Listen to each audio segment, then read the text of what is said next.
The Essential Scriptures of the Buddha and Patriarchs, Pulko Yoging. The Diamond Prajpramitstra 1.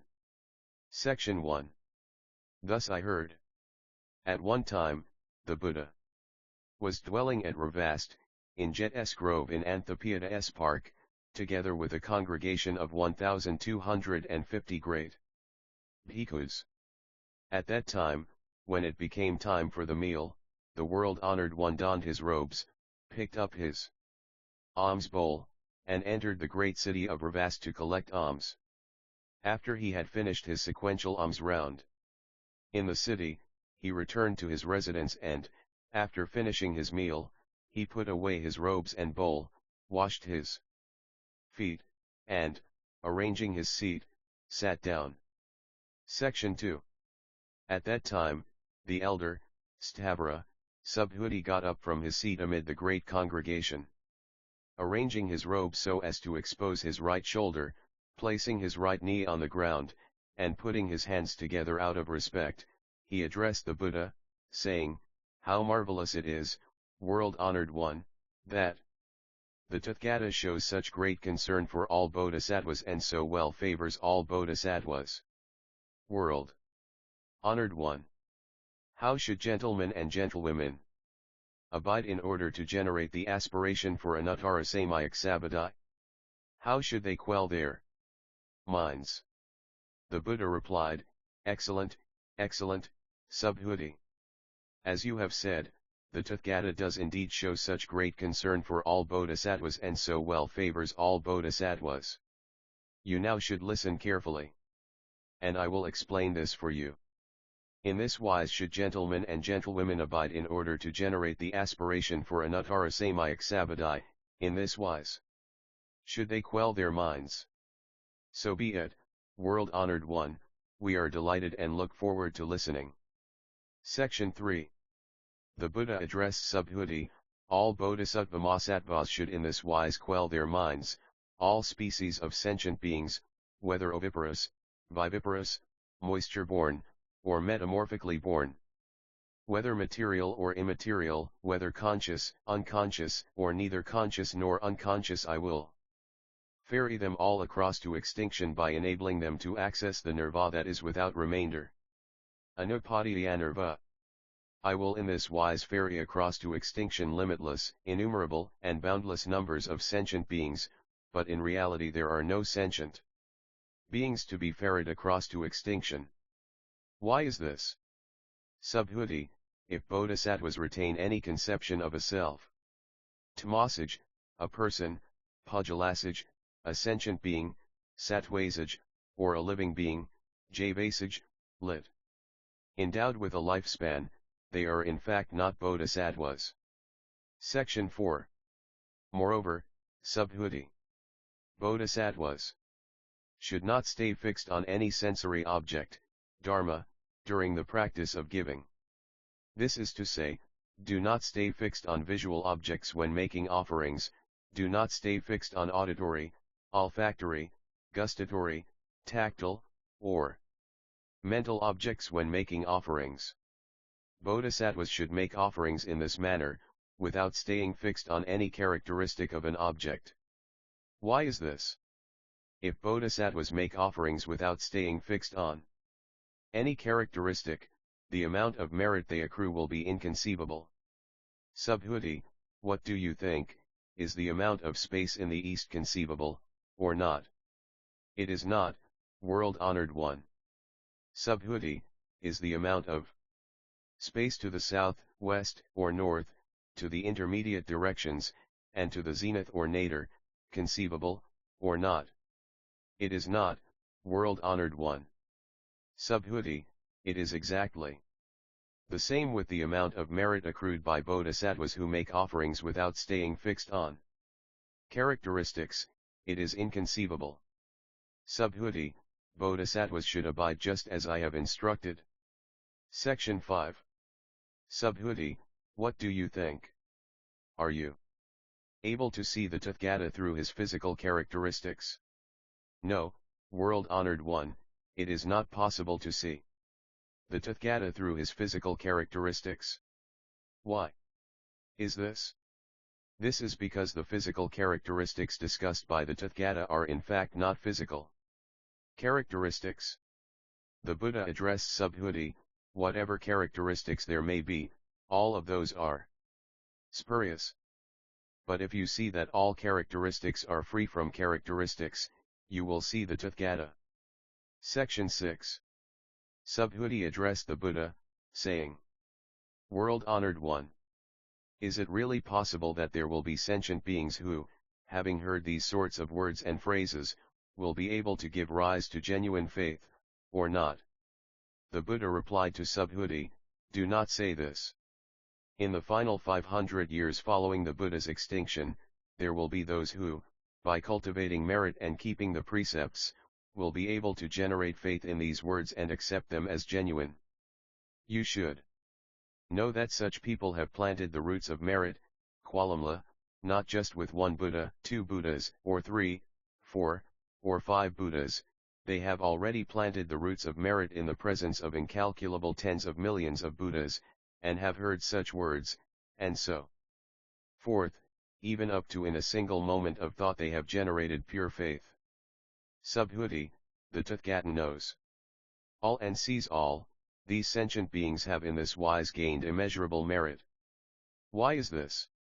This is because all these sentient beings retain no further conception of a self, a person, a sentient being, or a living being. They retain no conception of the Dharma and no conception of what is not the Dharma. Why is this? If all those sentient beings' minds cling to conceptions, then they would be attached to a self, a person, a sentient being, and a living being. Why is this? If they cling to a conception of what is the Dharma, they will be attached to a self, a person, a sentient being, and a living being. If they cling to the conception of what is not the Dharma, they will be attached to a self, a person, a sentient being, and a living being. For this reason, you should neither cling to the Dharma nor cling to what is not the Dharma. This is why the Tathagata always says, you, bhikkhus, should know that my preaching of the Dharma is like the simile of the raft. You should let go even of what is the Dharma, let alone what is not the Dharma. Section 7. Subhuti, what do you think? Has the Tathagata attained anuttara samyak sabadai? Has the Tathagata ever taught any Dharma? Subhuti replied, as I understand the meaning of what the Buddha has taught, there is no fixed Dharma called anuttara samyak sabadai, and there also are no fixed dharmas that the Tathagata has taught. Why is this? This is because the Dharma that the Tathagata has taught is entirely ungraspable and ineffable. It is neither Dharma nor not Dharma. What is the reason for this?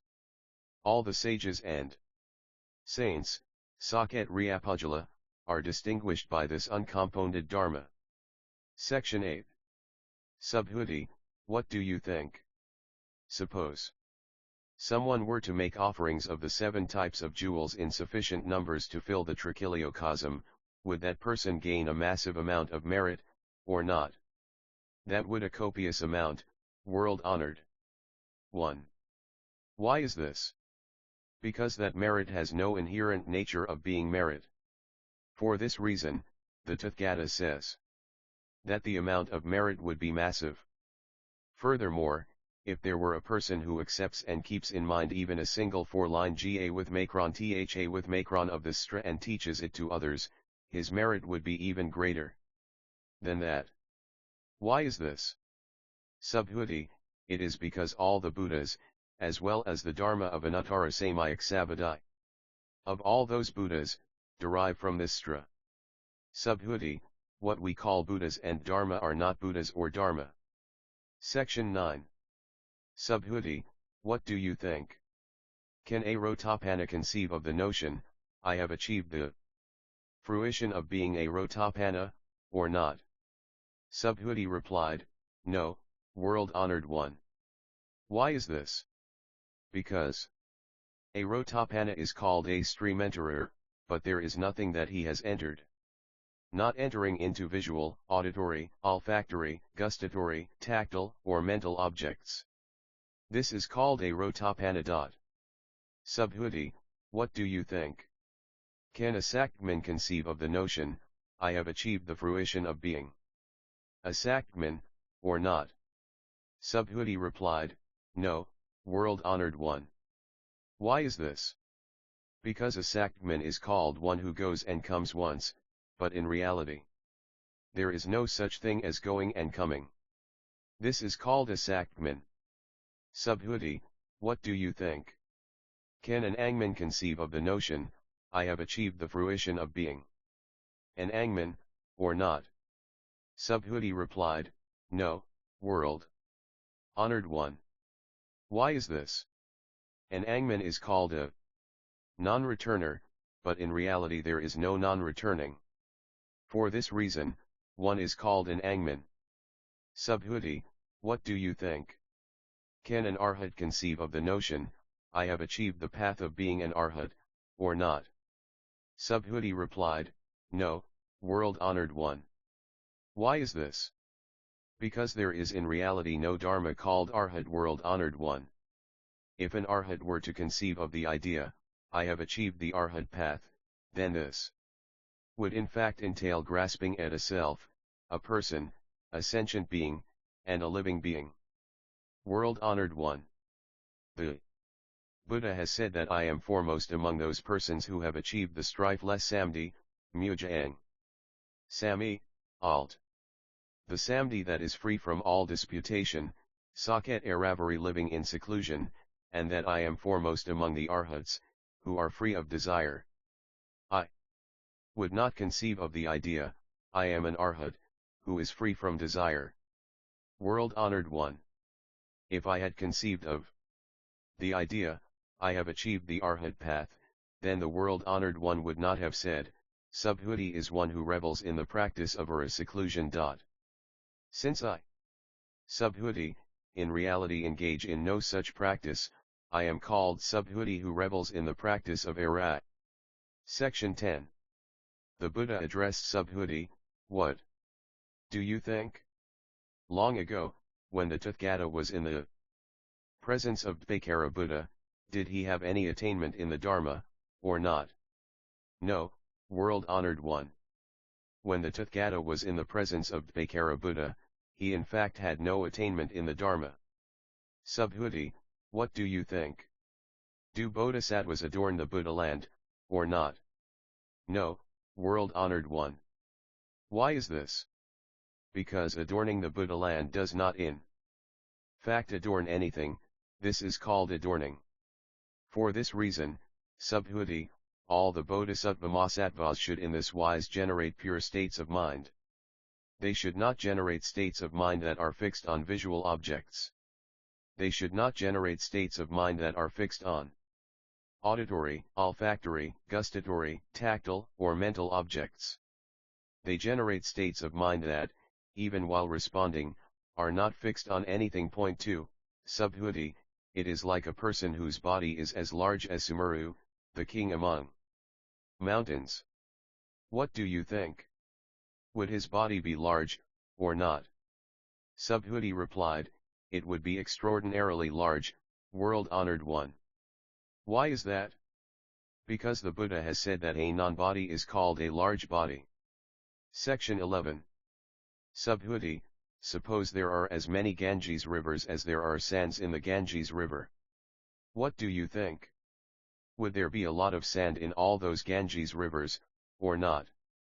Subhuti replied, there would be a copious amount, world-honored one. Just those Ganges rivers would be innumerable, let alone their grains of sand. Subhuti, I now sincerely ask you, if a virtuous man or virtuous woman were to take as many of the 7 types of jewels as there are trichiliocosms as numerous as the sands of the Ganges and give them as offerings, would they gain a lot of merit, or not? Subhuti said, it would be a copious amount, world-honored one.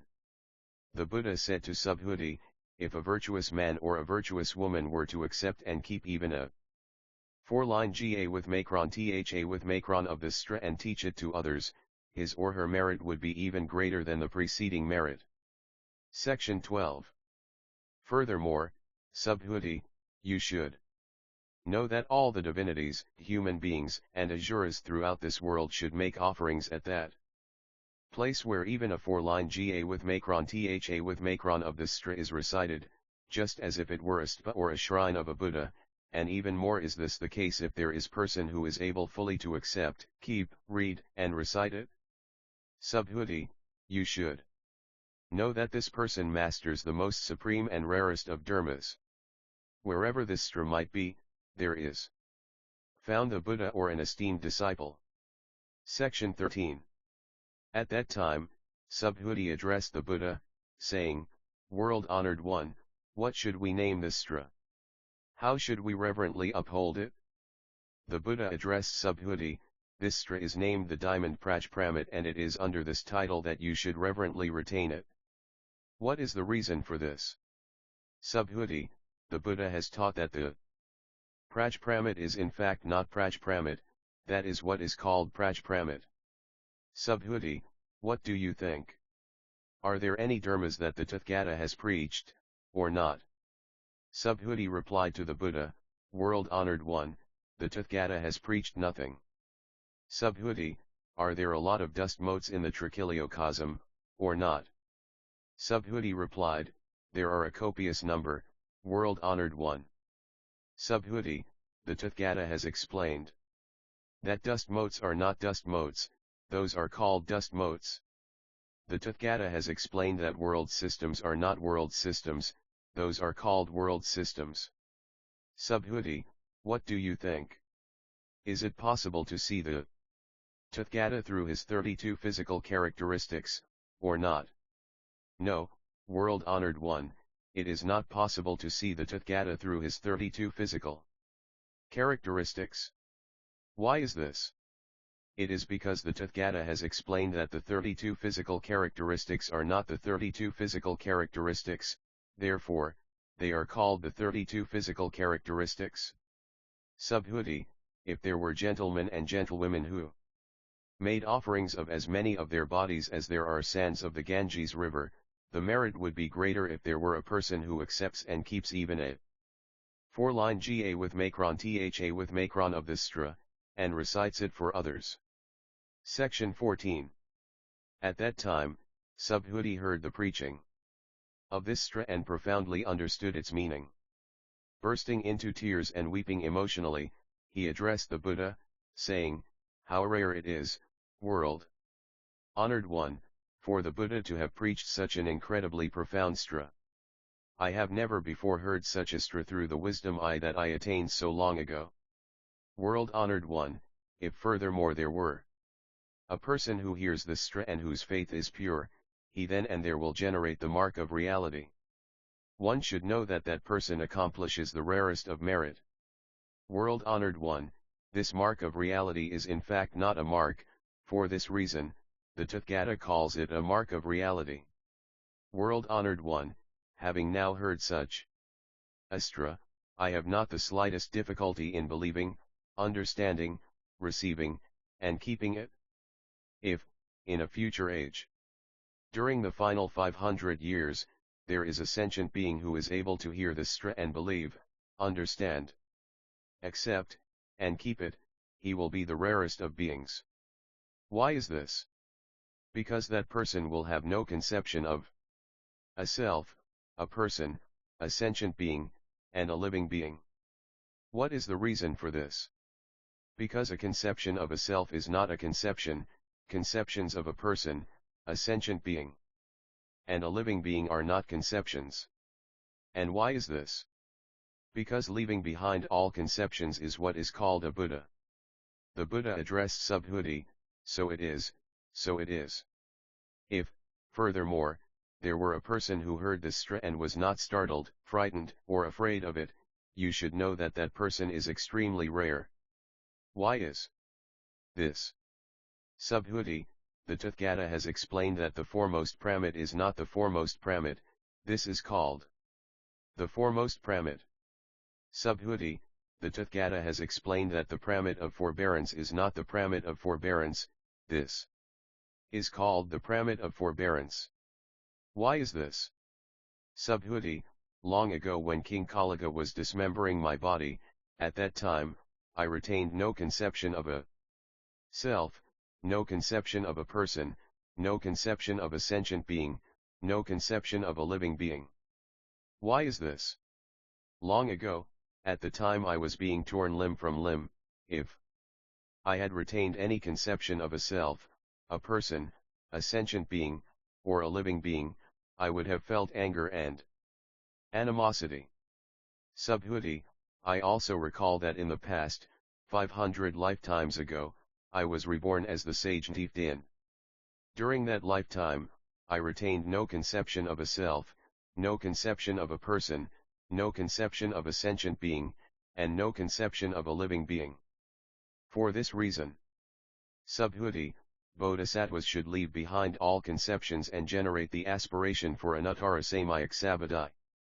They should not generate states of mind that are fixed on visual objects, they should not generate states of mind that are fixed on auditory, olfactory, gustatory, and tactile objects. They generate states of mind that, even while responding, are not fixed on anything. If the mind is fixed, this in fact is not being fixed. For this reason, the Buddha explains to the bodhisattvas that they should not make offerings in a state of mind that is fixed on materiality. Subhuti, bodhisattvas should make offerings in this wise so as to benefit all sentient beings. The Tathagata has explained that all characteristics are in fact free from characteristics. He has furthermore explained that all sentient beings are in fact not sentient beings. Subhuti, the Tathagata is one who speaks the truth and speaks of reality, he speaks of things as they are, speaks without deception, and speaks without idiosyncrasy. Subhuti, as for the Dharma attained by the Tathagata, this Dharma is free from both reality and falsity. Subhuti, if a bodhisattva practices giving while fixing his thoughts on sensory objects, Dharma, he is like a person who cannot see anything when he is plunged into darkness. If a bodhisattva practices giving without fixing his thoughts on sensory objects, he is like a sighted person who is able to see all sorts of visual objects in the bright sunlight. Subhuti, in future generations, if there are gentlemen and gentlewomen who are able to accept, keep, read, and recite this sutra, the Tathagata will fully know and see with his Buddha wisdom that these people have all accomplished immeasurable, boundless merit. Section 15.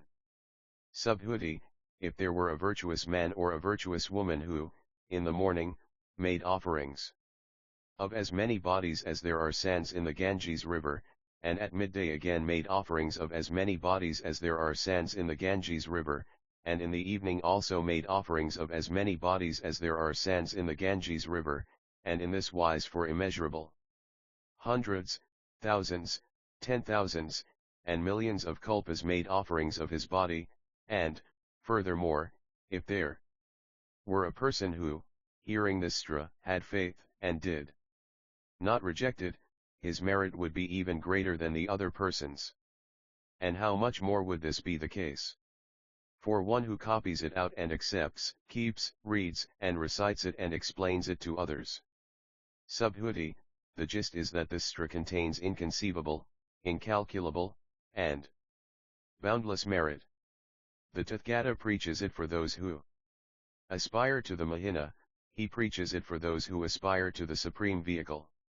If there are people who are able to accept, uphold, read, and recite it and explain it widely to others, the Tathagata fully knows and sees that those persons will all have accomplished immeasurable, incalculable, boundless, and inconceivable merit. Such people will be vouchsafed the Tathagata's anuttara samyak sabadai. Why is this? Subhuti, one who takes pleasure in a lesser dharma will cling to a view of a self, a view of a person, a view of a sentient being, and a view of a living being, and will in fact be unable to hear, accept, read, or recite this sutra or explain it to others. Subhuti, all the divinities, human beings, and asuras of this world should make offerings wherever this Sutra might be found. You should know that those places are stvas that are worthy of veneration, they should be circumambulated ceremoniously, and decorated with incense and flowers. Section 16. Furthermore, subhuti, if a virtuous man or virtuous woman who accepts, keeps, reads, and recites this Sutra is despised by other people, that person must have fallen into a baleful destiny due to his transgressive karma in a previous lifetime, but because he is someone who is despised in this present life, that transgressive karma from a past lifetime will dissipate and he will attain anuttara samyak sabadai. Subhuti, I recall that, in the past, for an immeasurable number of asakaya-kalpas prior to Dvaikara Buddha, I encountered 84 trillion nayotas of Buddhas to whom I made offerings and whom I served without inadvertently skipping over any of them. But, furthermore, if there were a person in the subsequent degenerate age of the Dharma who is able to accept, keep, read, and recite this Sutra, the merit he would gain would be 100,000, 10,000, or 1,000,000 times greater than the merit I gained from making offerings to all those Buddhas. It is so much greater that it exceeds any possible analogy for its computation. Subhuti, if I were to fully explain the merit that would be gained by a virtuous man or a virtuous woman in the subsequent degenerate age who accepts, keeps, reads, and recites this Sutra, the mind of a person who might hear of that would go mad and he would be uncertain and not believe it. Subhuti, you should know that the meaning of this Sutra is inconceivable, and its rewards are also inconceivable. Section 17. At that time, Subhuti addressed the Buddha, saying, World-honored one, how should a virtuous man or virtuous woman who aspires to anuttara samyak sabadai abide? How should he or she subdue his or her mind? The Buddha replied to Subhuti, if a virtuous man or virtuous woman aspires to anuttara samyak sabadai, he or she should generate this sort of thought, I should ferry all sentient beings across to extinction, but even after ferrying all sentient beings across to extinction, there is not a single sentient being who has in fact been ferried across to extinction. Why is this? If a bodhisattva retains a conception of a self, a conception of a person, a conception of a sentient being, or a conception of a living being, then he or she is in fact not a bodhisattva. What is the reason for this? Subhuti, there is in reality no dharma that would generate this aspiration for anuttara samyak sabadai. Subhuti, what do you think? When the Tathagata was in the presence of Dvaikara Buddha, did he receive any dharma through which he attained anuttara samyak sabadai, or not? No, world-honored one. As I understand the meaning of what the Buddha has said, in the presence of Dvaikara Buddha, he received no dharma through which he attained anuttara samyak sabadai. The Buddha said, so it is, so it is. Subhuti, in reality there is no dharma through which the Tathagata attained anuttara samyak sabadai. Subhuti, if there were a dharma through which the Tathagata attained anuttara samyak sabadai, Dvaikara Buddha would not have made this prediction for me, in a future life, you will become a Buddha by the name of Kayamuni. But since there was no dharma through which I attained anuttara samyak sabadai, Dvaikara Buddha therefore gave me this prediction with these words, in a future life, you will become a Buddha by the name of Kayamuni. Why is this? A Tathagata, a thus come one, is one for whom all dharmas have the meaning of being thus. There might be a person who says that the Tathagata attains anuttara samyak sabadai, Subhuti, but in reality there is no dharma through which the Buddha attains anuttara samyak sabadai. Subhuti, in the anuttara samyak sabadai that the Tathagata attains, there is nothing that is either real or false. For this reason, the Tathagata says, all dharmas are Buddha dharmas. Subhuti, all dharmas are in fact not all dharmas, therefore, they are called all dharmas. Subhuti, it is like a person whose body is huge. Subhuti said, world-honored one. The Tathagata has explained that a person whose body is huge does not in fact have a huge body, this is what is called a huge body. Subhuti, it is exactly the same with a bodhisattva, if he or she were to claim, I will ferry across to extinction immeasurable numbers of sentient beings, he would not in fact be called a bodhisattva. Why is this? Subhuti, it is because in reality there is no dharma called bodhisattva. For this reason, the Buddha explains that all dharmas are devoid of self, person, sentient being, and living being. Subhuti, if a bodhisattva were to say, I will adorn the Buddha land, he would not be called a bodhisattva. Why is this? Because the Tathagata explains that adorning the Buddha land is in fact not adorning anything, this is called adorning. Subhuti, if a bodhisattva fully comprehends that dharmas lack selfhood, the Tathagata says that he genuinely may be called a bodhisattva. Section 18. Subhuti, what do you think? Does the Tathagata have a physical eyeball? Yes, indeed, world-honored one, the Tathagata has a physical eyeball. Subhuti, what do you think? Does the Tathagata have the divine eye? Yes, indeed, world-honored one, the Tathagata has the divine eye. Subhuti, what do you think? Does the Tathagata have the wisdom eye? Yes, indeed, world-honored one. The Tathagata has the wisdom eye. Subhuti, what do you think? Does the Tathagata have the Dharma eye? Yes, indeed, world-honored one, the Tathagata has the Dharma eye. Subhuti, what do you think? Does the Tathagata have the Buddha eye? Yes, indeed, world-honored one, the Tathagata has the Buddha eye. Subhuti, what do you think? Has the Tathagata said that all the sand in the Ganges river is sand, or not? Yes, indeed, world-honored one, the Tathagata has said it is sand. Subhuti, what do you think? If there were as many Ganges rivers as there is sand in the Ganges river, and there were Buddha's world systems as numerous as the sand in all of those Ganges rivers, would there then be a lot of Buddha worlds, or not? There would be a copious number, world-honored. 1. The Buddha said to Subhuti, the Tathagata knows all the thoughts of all the sentient beings in those many lands. Why is this? The Tathagata has said that all their thoughts are free of thought, this is called thought. What is the reason for this? Subhuti, past thoughts are unascertainable, present thoughts are unascertainable, future thoughts are unascertainable. Section 19. Subhuti, what do you think? Suppose someone were to make offerings of the 7 types of jewels in sufficient numbers to fill the trichiliocosm. Would that person gain a lot of merit through those causes and conditions, or not? Yes, indeed, world-honored. 1. This person would gain a copious amount of merit through those causes and conditions. Subhuti, if that merit were real, the Tathagata would not say that he would gain a copious amount of merit. But because that merit is non-existent, the Tathagata says that he would gain a copious amount of merit. Section 20. Subhuti, what do you think?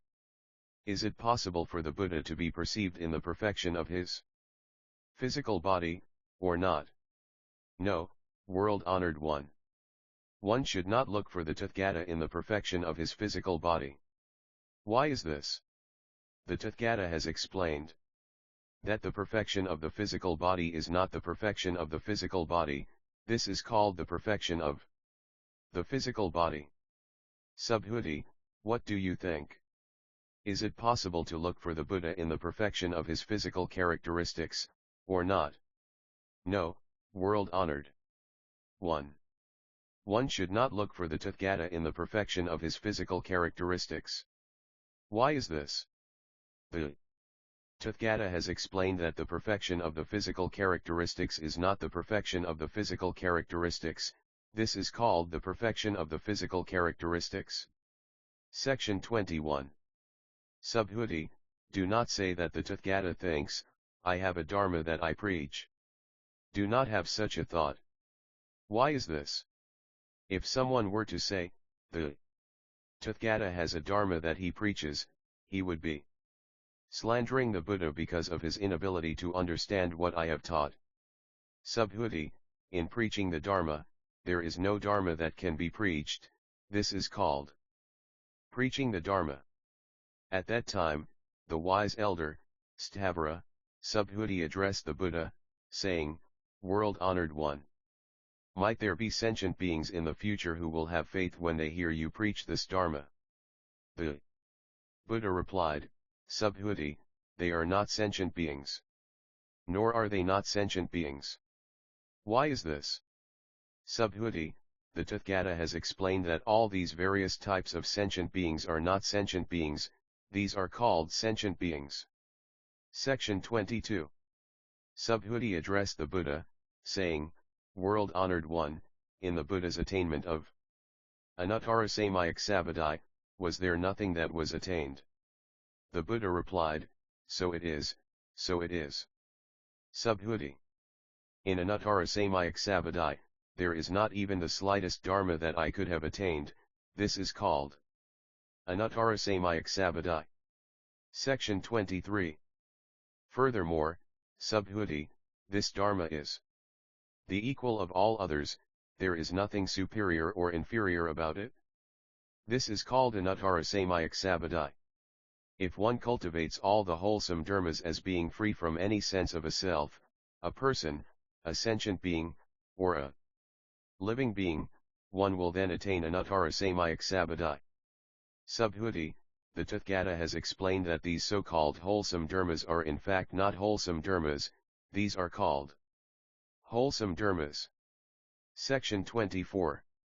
Subhuti, if someone were to amass a pile of the 7 types of jewels equal to all the Sumeras, the king of mountains, throughout the Trichiliocosm and use that to make offerings, or if there were someone who was able to accept, keep, read, and recite even a 4-line Ga with Macron Tha with Macron of this Prajpramitstra and teach it to others, that person's merit would be 100,000, 10,000, or 1,000,000 times greater than that preceding merit.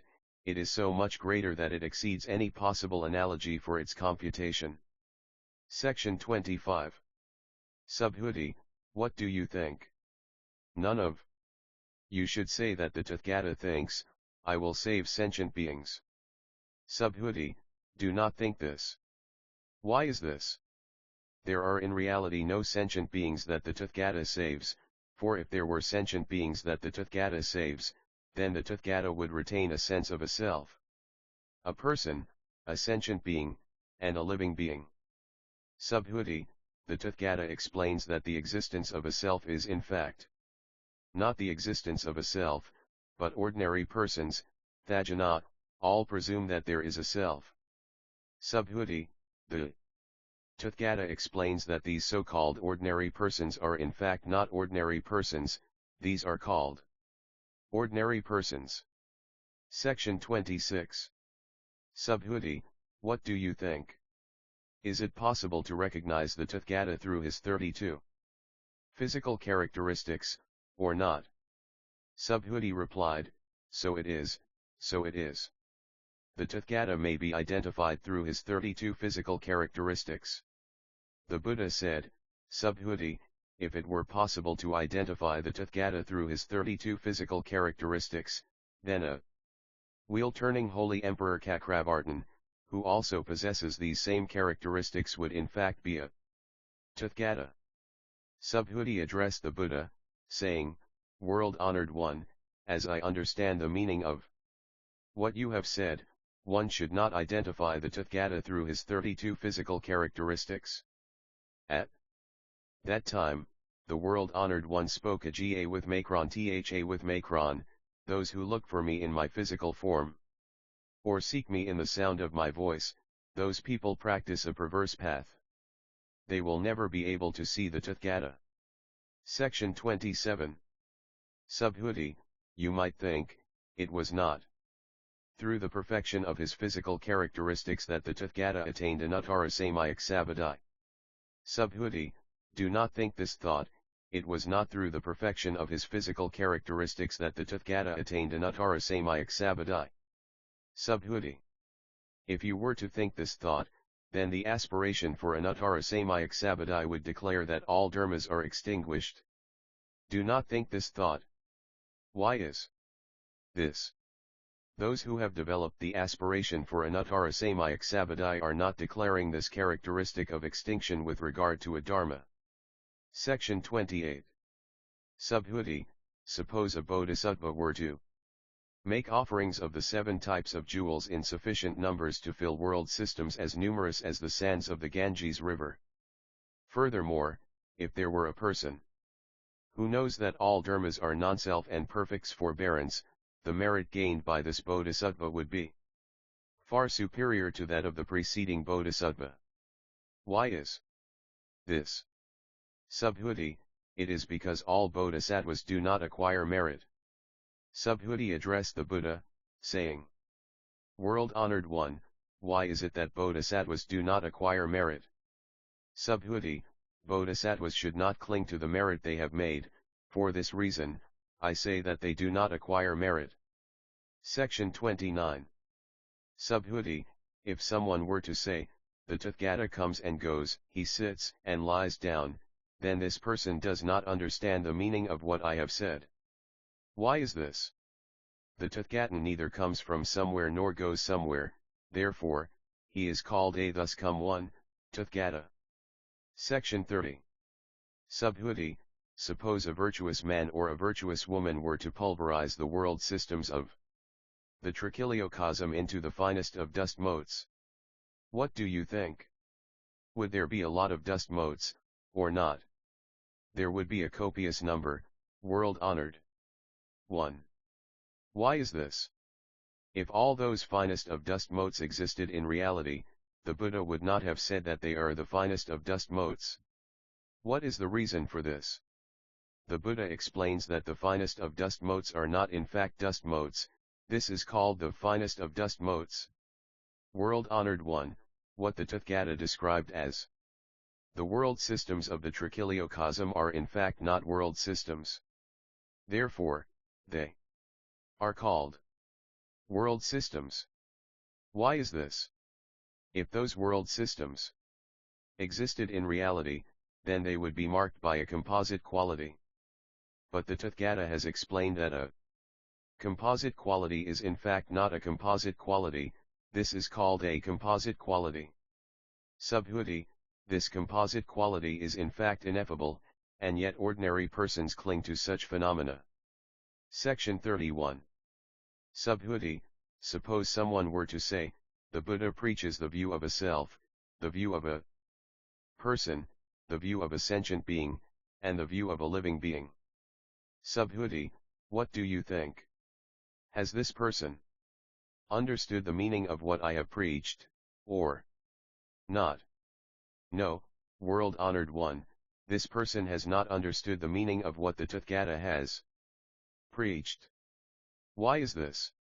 The world-honored one preaches that the view of a self, the view of a person, the view of a sentient being, and the view of a living being are not the view of a self, the view of a person, the view of a sentient being, and the view of a living being.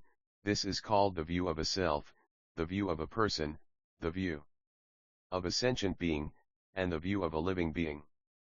Subhuti, those who aspire to anuttara samyak sabadai should in this wise know all dharmas, in this wise view them and in this wise believe in and understand them, they should not generate any characteristics of dharmas.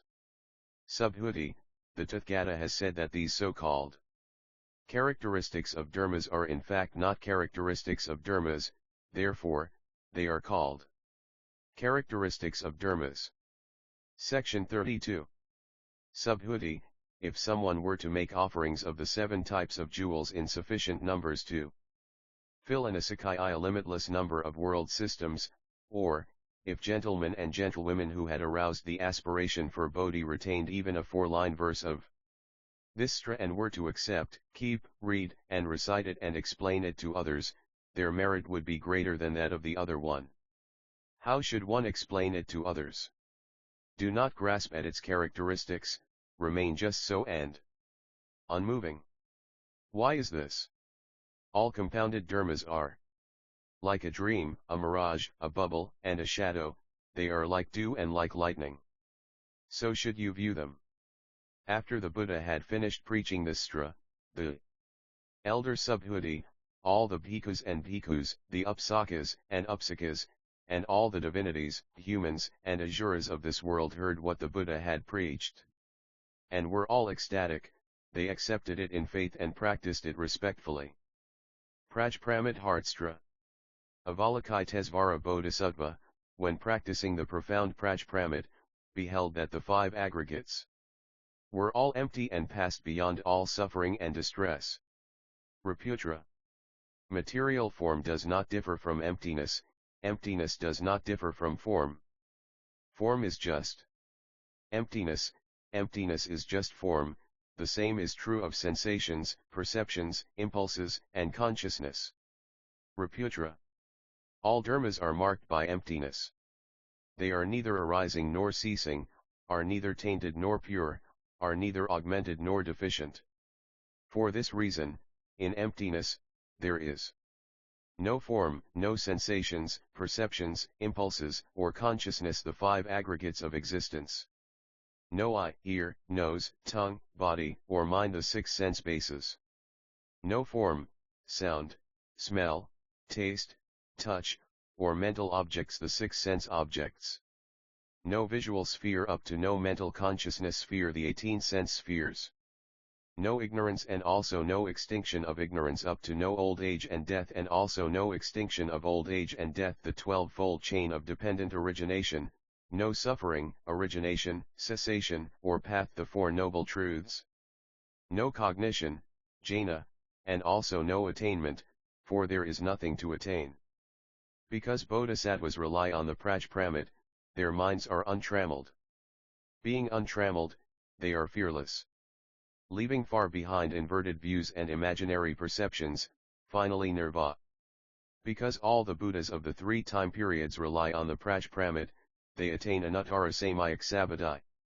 Therefore know that the Prajpramit is the great mantra, the mantra of great knowledge, the unsurpassed mantra, and the unequaled mantra. It can allay all suffering. This is true, not false. So recite the Prajpramit mantra, recite the mantra that says, Gate Gate Par Gate Prasagat, Bodhi Sva with Macron Ha with Macron. Gone, gone, gone beyond, gone utterly beyond. Enlightenment. Sva with Macron Ha with Macron, well said, hail. Sutra in 42 sections. Section 1.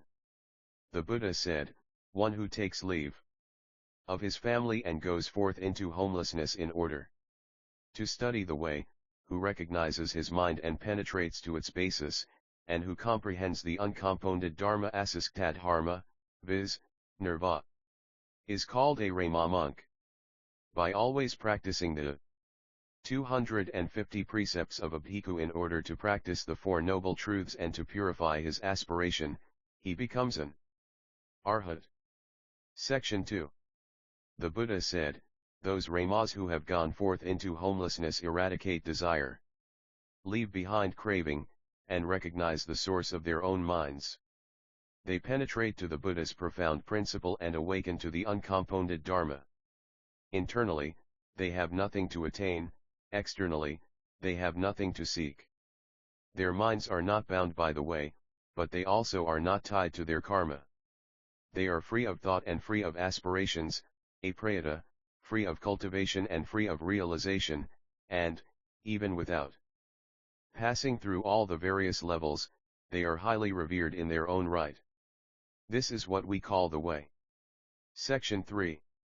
The Buddha said, he who cuts off his hair and beard is a Rama, he is one who accepts the Dharma of the way and leaves behind worldly wealth and riches. He goes on alms round for his daily sustenance and is satisfied with what he receives. He eats but one meal a day, passes the night under a tree, and is careful not to repeat either action What makes people foolish and dim are craving and desire. Section 4. The Buddha said, sentient beings consider 10 matters to be good and 10 matters to be evil. What are these 10? 3 are performed by the body, 4 by the mouth, and 3 by the mind. The 3 physical acts are killing, stealing, and sexual misconduct. The 4 verbal acts are duplicity, harsh speech, lying, and obsequious flattery. The 3 mental acts are greed, hatred, and delusion. In this wise, the 10 matters that are not in accord with the way of the sages are called the 10 evil actions. If these unwholesome actions are halted, they are then called the 10 good actions. Section 5. The Buddha said, if a person commits multiple transgressions without repenting and quickly controlling his mind, wrongdoing will overwhelm him. It is like the sea, which becomes gradually deeper and wider as streams flow into it. If a person commits an evil, but is aware of his fault and corrects that evil and practices the good, that evil will vanish day after day and subsequently he will attain the way. Section 6. The Buddha said, should a person, from foolishness, commit malice toward me, I will redeem him through the 4 immeasurables of loving kindness, compassion, empathy, and equanimity. The more evil he commits, the more I will respond with benevolence. The vital forces of virtue and merit reside always in this. The vital force of harmfulness, together with repeated misfortune, turn back into one another. Section 7. There was a foolish person who, hearing that the Buddha's way involved great humaneness and loving kindness, deliberately came to berate the Buddha. The Buddha remained silent and did not respond.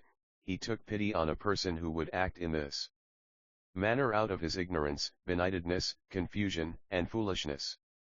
Once the man had stopped berating him, the Buddha asked, if you treat a person courteously, but he does not accept it, what happens? The man replied, you get it back. The Buddha said, now, you have berated me, but I also do not accept it, so you get it back and it harms only you, like an echo reverberating from sound, or a shadow cast by forms. Ultimately this cannot be avoided, so be careful not to commit evil. Section 8. The Buddha said, an evil man trying to harm a sage is like someone spitting up into the sky.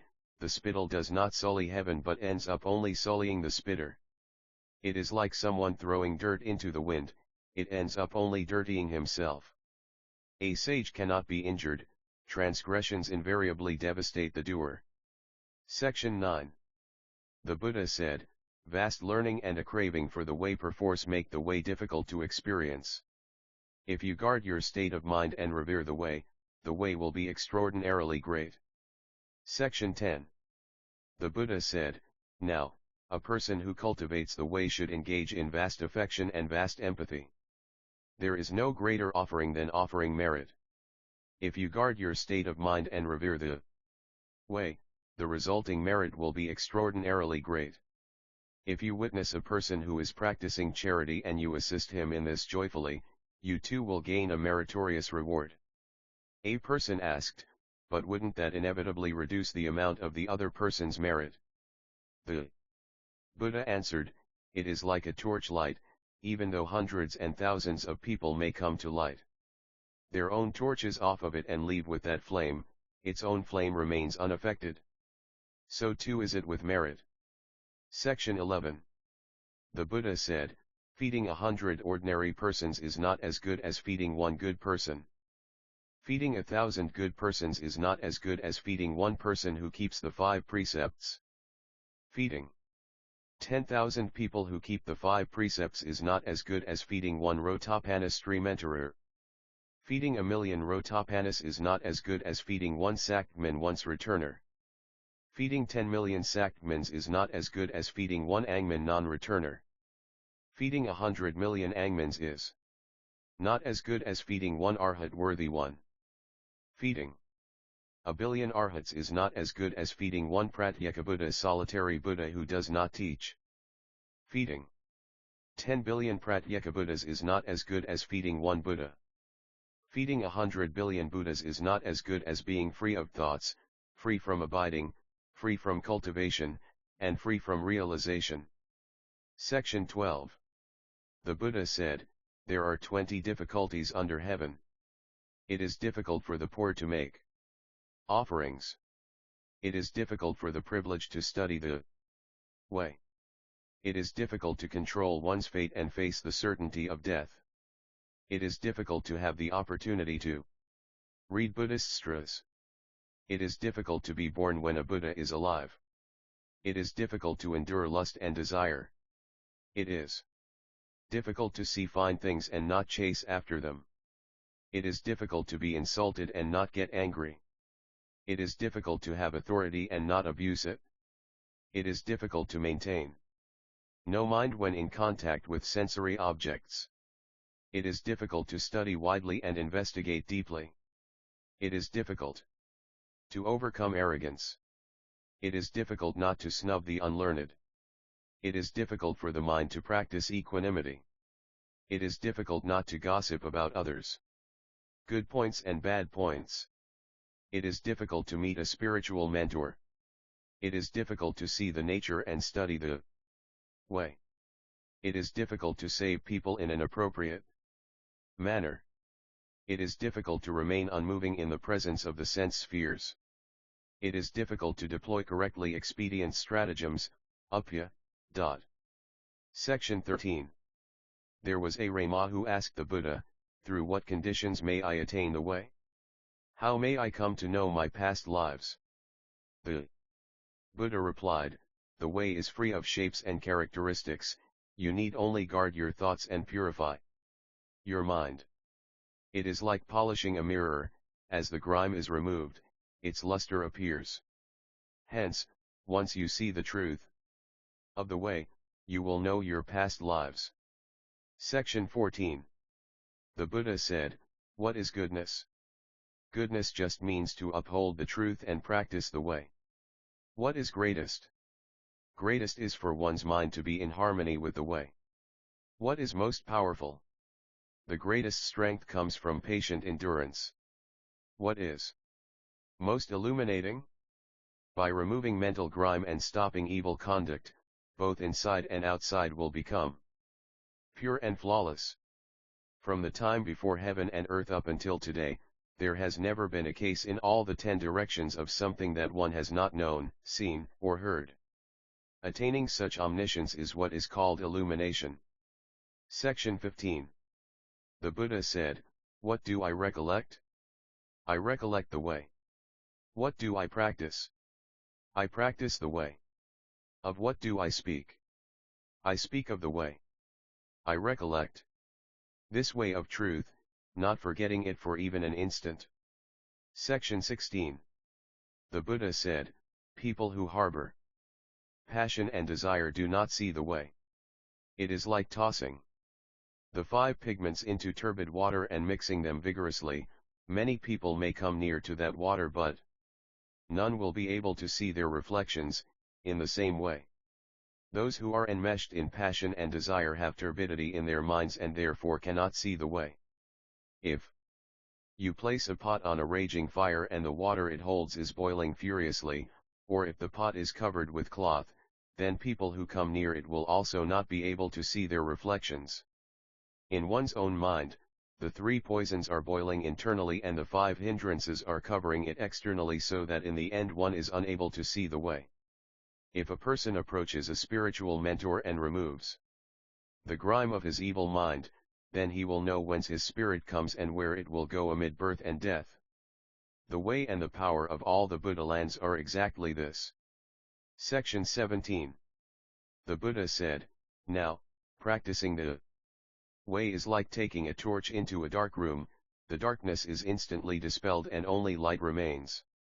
By studying the way and seeing truth, foolishness and delusion will be completely dispelled and there will be nothing that is not perceived. Section 18. The Buddha said, my dharma is to be mindful of thoughts that are free of thought, to practice the practice that is free of practice, to speak words that are wordless, and to cultivate the cultivation that is free of cultivation. Those who understand this are close by it. Those who are deluded to this are far away indeed. Once all pathways of words and speech are eradicated, there will be nothing that binds you.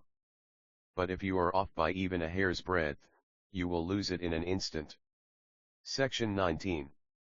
The Buddha said, in contemplating heaven and earth, be mindful of their impermanence.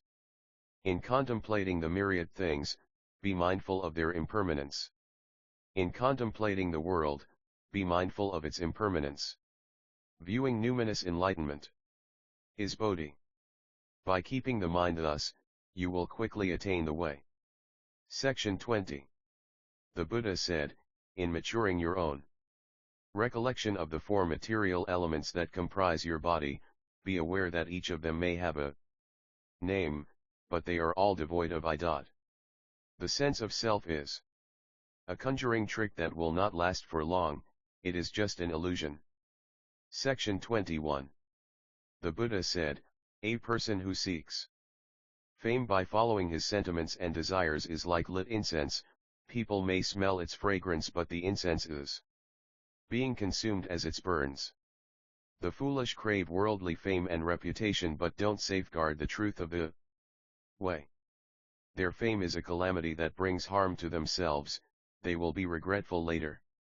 Section 22.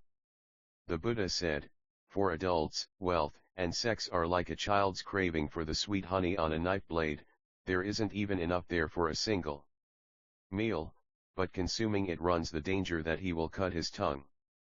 Section 23. The Buddha said, the calamities of men being shackled to their wives, children, riches, and residences is worse than being imprisoned, there is always the chance they may be released from prison, but even though the longing they have for their wives and children is as perilous as being in a tiger's mouth, they willingly put themselves in such a position. There is no release from such wrongdoing. Section 24.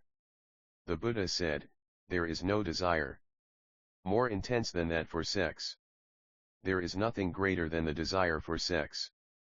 Fortunately, it is the only one of its kind, for if there were a second, there would be no one in the entire world who would ever be capable of following the way. Section 25. The Buddha said, for people, passion and desire are like someone carrying a burning torch who is walking into the wind, a foolish person who does not let go of the torch is certain to burn his hand. The poisons of greed, hatred, and delusion exist in oneself, someone who does not quickly let go of these dangers with the help of the way is certain to experience disaster. Section 26. Wishing to test the Buddha's state of mind, a heavenly spirit offered the Buddha a beautiful maiden.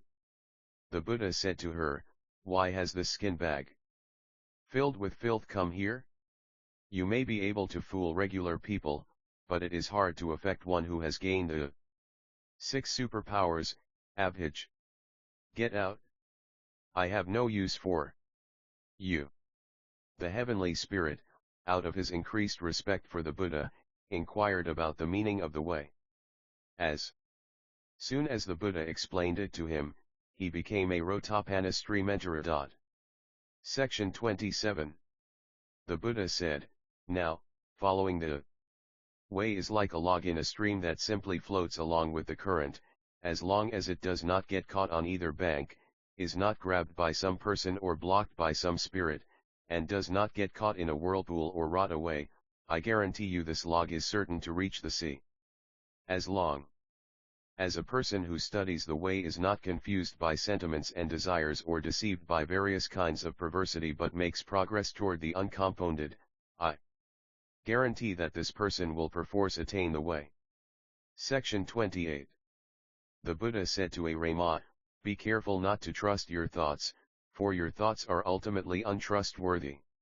Be careful not to indulge in concupiscence, for sexual indulgence brings calamity. Only after you have achieved the path of arhatship may you then trust your thoughts. Section 29. The Buddha said to the Ramas, be careful not to look at women, but if you do look at them, Do not stare at them. Be careful not to talk with them, but if you do talk with them, encourage your mind in right conduct by telling yourself, I am a Rama living in this turbid world. I must be like the lotus flower that remains unsullied by the mud. Regard elderly women as your mothers, women older than you as your elder sisters, women younger than you as your younger sisters, and young girls as your daughters. Respect them courteously, but view them only as forms of impurity in order to free your mind. Section 30. The Buddha said, a person following the way stays far away from emotion and desire. It is like straw before approaching flames. By the time the flames reach it, the straw will already have been consumed. So, too, when a person of the way is facing passion and desire, he perforce stays far away from them. Section 31. There was a man who was plagued by uncontrollable sexual desire, so he squatted down on an axe blade to castrate himself. The Buddha said to him, cutting off your member is not as good as cutting off your thoughts. Mind is chief, so, if you control the chief, all its followers will fall into line. But without controlling your perverted thoughts, what benefit would come from cutting off your member? The Buddha then recited a Ga with Makron Tha with Makron for him. Desire arises from your intention. But intention arises from a chain of thought. If both these states of mind are quiescent and still, there will be neither desirable forms nor impulses, viz., intention.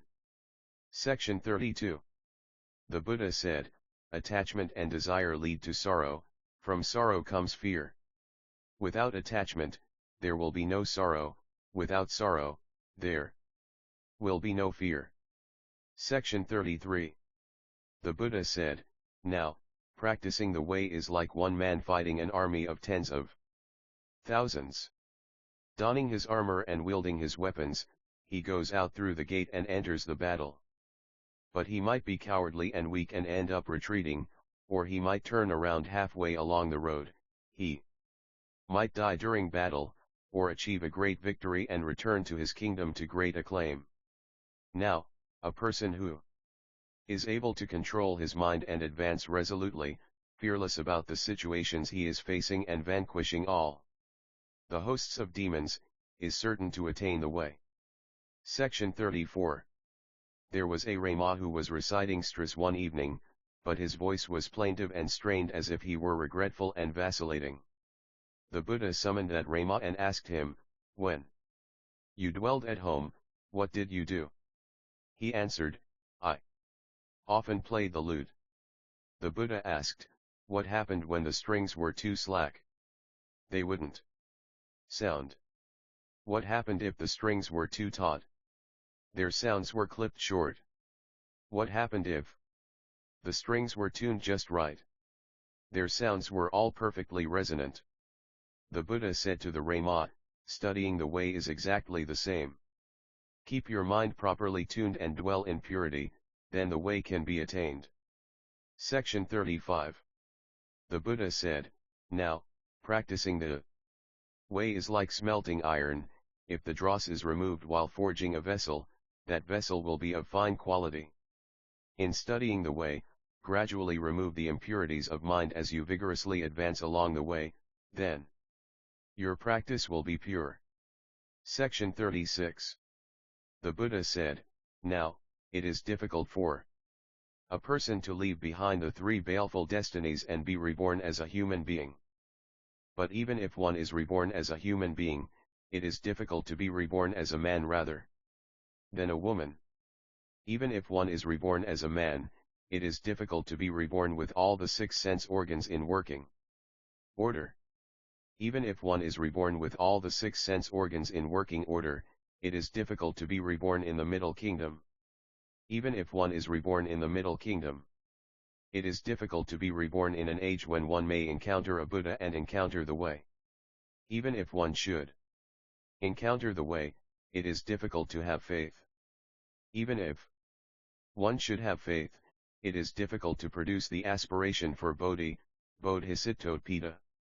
Even if one should produce the aspiration for bodhi, it is difficult to be free from cultivation and realization. Section 37. The Buddha said, "A disciple may be 1,000 leagues apart from me, but if he remembers my precepts, he is certain to attain the way. Although those to my immediate left and right may see me constantly, if they do not follow my precepts, they will never attain the way." Section 38. The Buddha asked a Rama, "In what spans of time should human life be measured?" They answered, "In spans of several days." The Buddha said, "Your understanding of the way is not quite there yet." He again asked a Rama, "In what spans of time should human life be measured?" He answered, "In spans the length of a meal." The Buddha said, "Your understanding of the way is not quite there yet." He again asked another Rama, "In what spans of time should human life be measured?" He answered, "In spans the length of an inhalation and an exhalation." The Buddha said, "Excellent. You have indeed understood the way." Section 39. The Buddha said, "Students of the Buddha's way should follow faithfully the Buddha's teachings.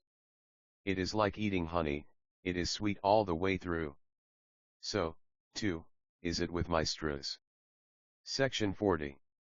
The Buddha said, "A Rama practicing the way should avoid being like an ox turning a millstone, whose body may be going through the motions of walking the path, but whose mind is not. If one is practicing the way with one's mind, what is the use of going through the motions of practicing the way?" Section 41. The Buddha said, "Now, practitioners of the way are like oxen bearing heavy burdens moving through deep mud.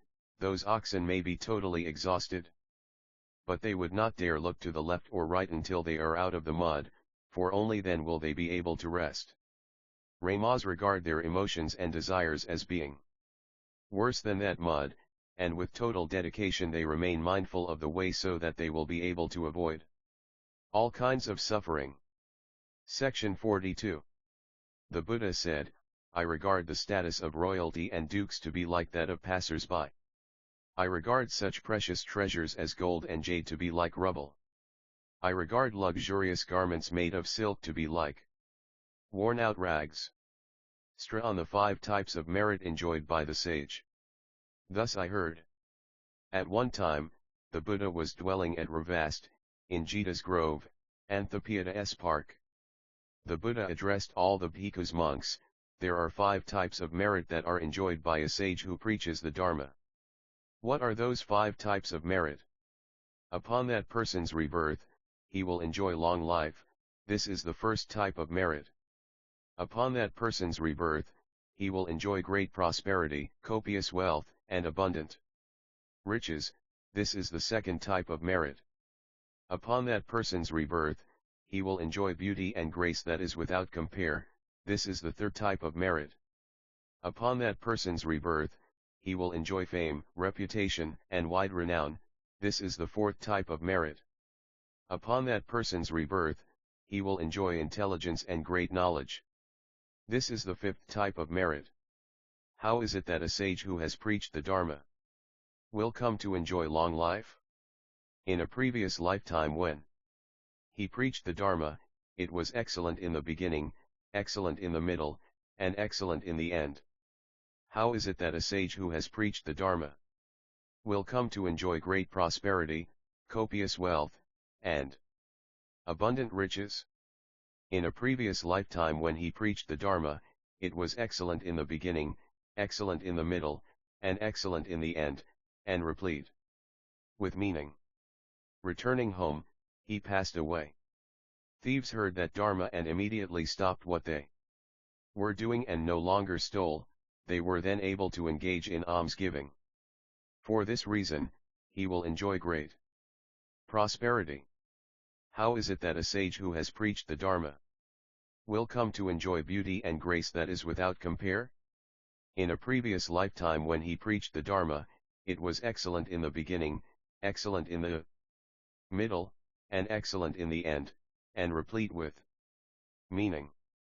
Returning home, he passed away. He prompted those who heard that Dharma to calm their spirits and be at peace. Their faces were radiant and content and spontaneously glowing and smooth. For this reason, he will enjoy beauty and grace. How is it that a sage who has preached the Dharma will come to enjoy fame, reputation, and wide renown? In a previous lifetime when he preached the Dharma, it was excellent in the beginning, excellent in the middle, and excellent in the end, and replete with meaning. Returning home, he passed away. He prompted those who heard that Dharma to venerate the Buddha, venerate the Dharma, and venerate the Bhikkhu Sangha, community of monks. For this reason, he will enjoy fame and renown. How is it that a sage who has preached the Dharma will come to enjoy intelligence and great knowledge? In a previous lifetime when he preached the Dharma, it was excellent in the beginning, excellent in the middle, and excellent in the end, and replete with meaning. Returning home, he passed away. He prompted those who heard that Dharma to generate astute understanding and sublime wisdom. For this reason, he will enjoy intelligence and great knowledge. These are the 5 means through which those who have preached the Stras accrue merit. Hearing this Stra, all the bhikkhus rejoiced and prostrated in homage before the Buddha. Stra on the differences in the karmic recompenses of action 7. Section 1. Thus I heard.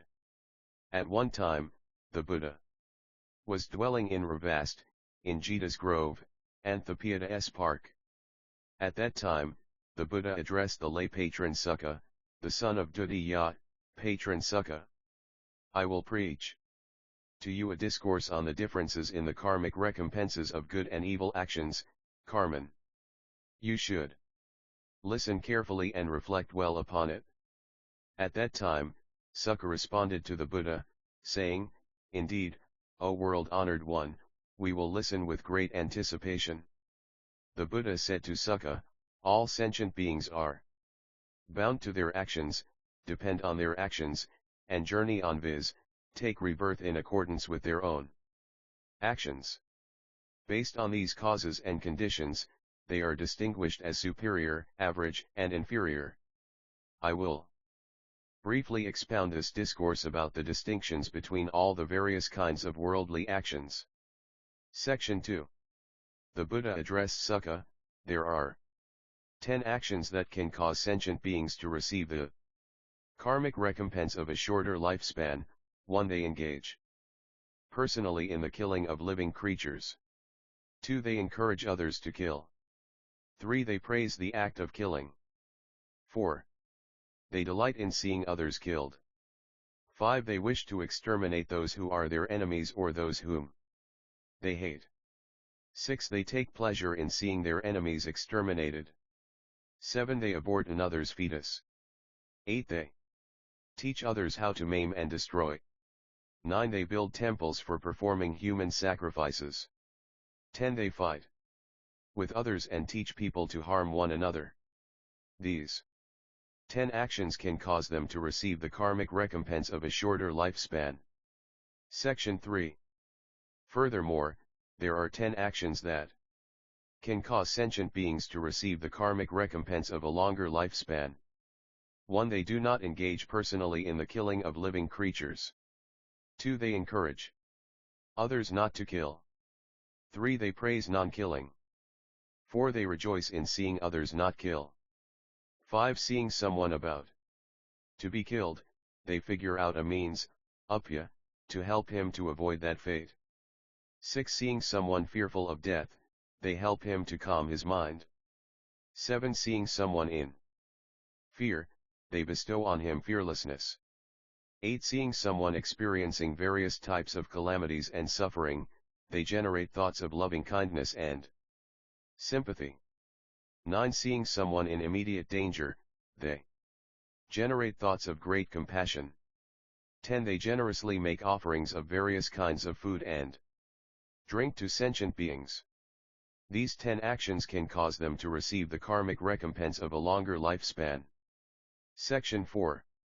Furthermore, there are 10 actions that can cause sentient beings to receive the karmic recompense of frequent illness. 1. They enjoy beating sentient beings. 2. They encourage others to engage in beating. 3. They praise the act of beating. 4. They enjoy seeing others being beaten. 5. They vex their parents, causing them to worry. 6. They vex the sages and saints.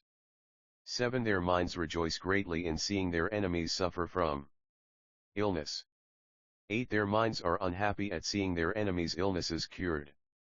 9. They give medicine that will be ineffective in curing their enemies' illnesses. 10. They eat again before the previous meal is digested.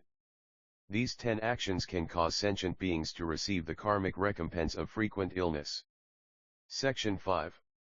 Furthermore, there are 10 actions that can cause sentient beings to receive the karmic recompense of infrequent illness. 1. They do not enjoy beating sentient beings. 2. They encourage others not to engage in beating. 3. They praise the act of not beating. 4. They enjoy seeing that no one is being beaten. 5. They make offerings to their parents and to the sick. 6. Seeing that the sages and saints are ill, they devoutly make offerings to them. 7. Their minds rejoice in seeing their enemies' illnesses cured. 8. Seeing someone suffering from illness, they give him effective medicine and encourage others to give that person medicine. 9. They generate thoughts of loving kindness and sympathy for sentient beings who suffer from illness. 10. They consume all food and drink in moderation. These 10 actions can cause sentient beings to receive the karmic recompense of infrequent illness. Section 6. Furthermore, there are 10 actions that can cause sentient beings to receive the karmic recompense of ugliness. 1. They enjoy being enraged. 2. They harbor resentments. 3. They deceive others.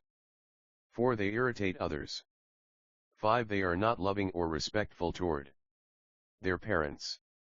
6. They do not venerate or respect the sages and saints.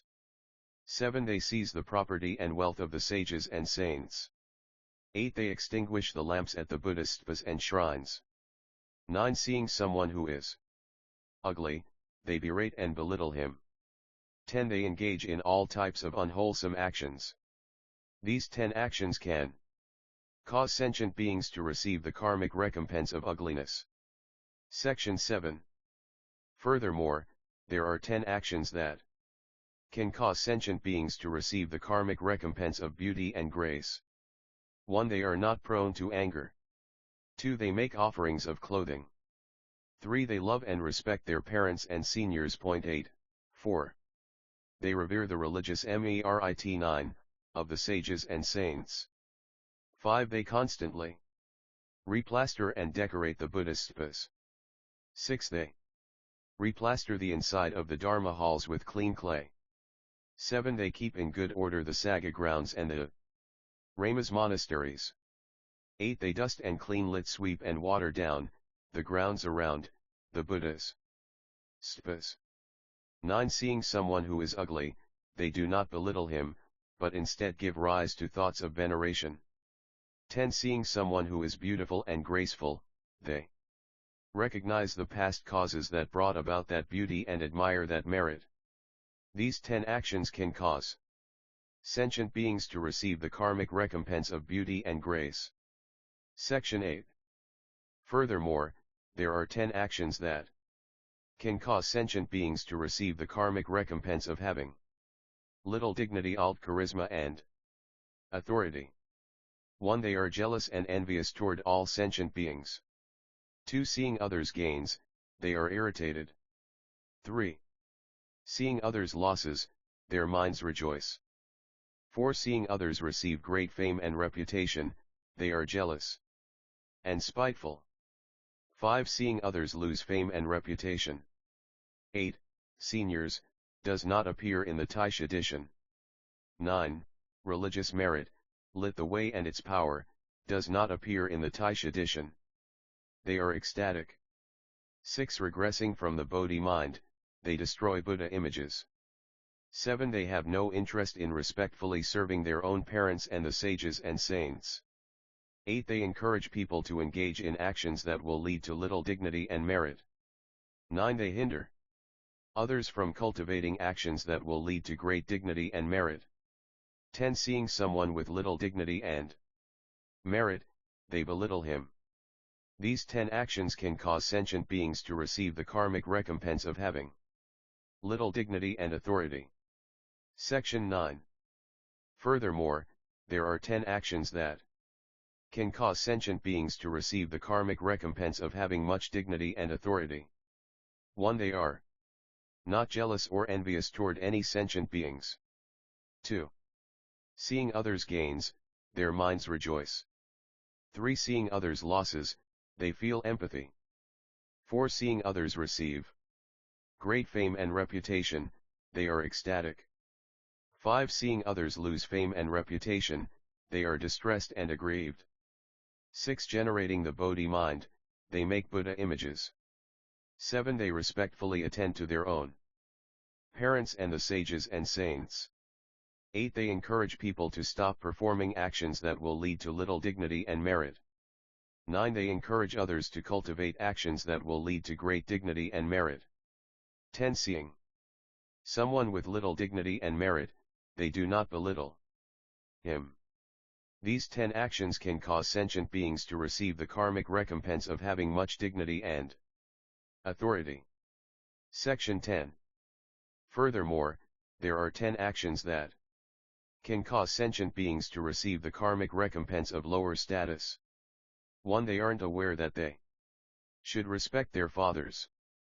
2. They aren't aware that they should respect their mothers.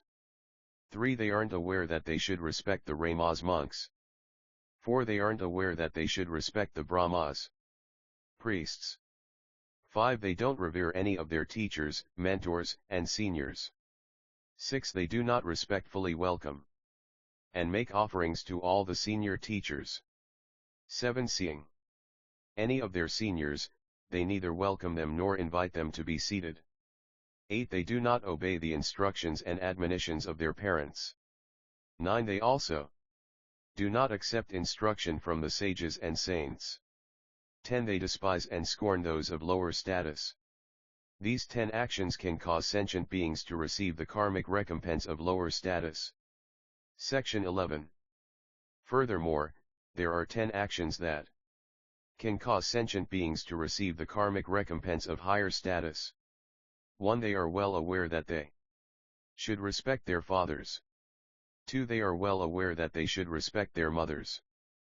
3. They are well aware that they should respect the Ramas. 4. They are well aware that they should respect the Brahmas.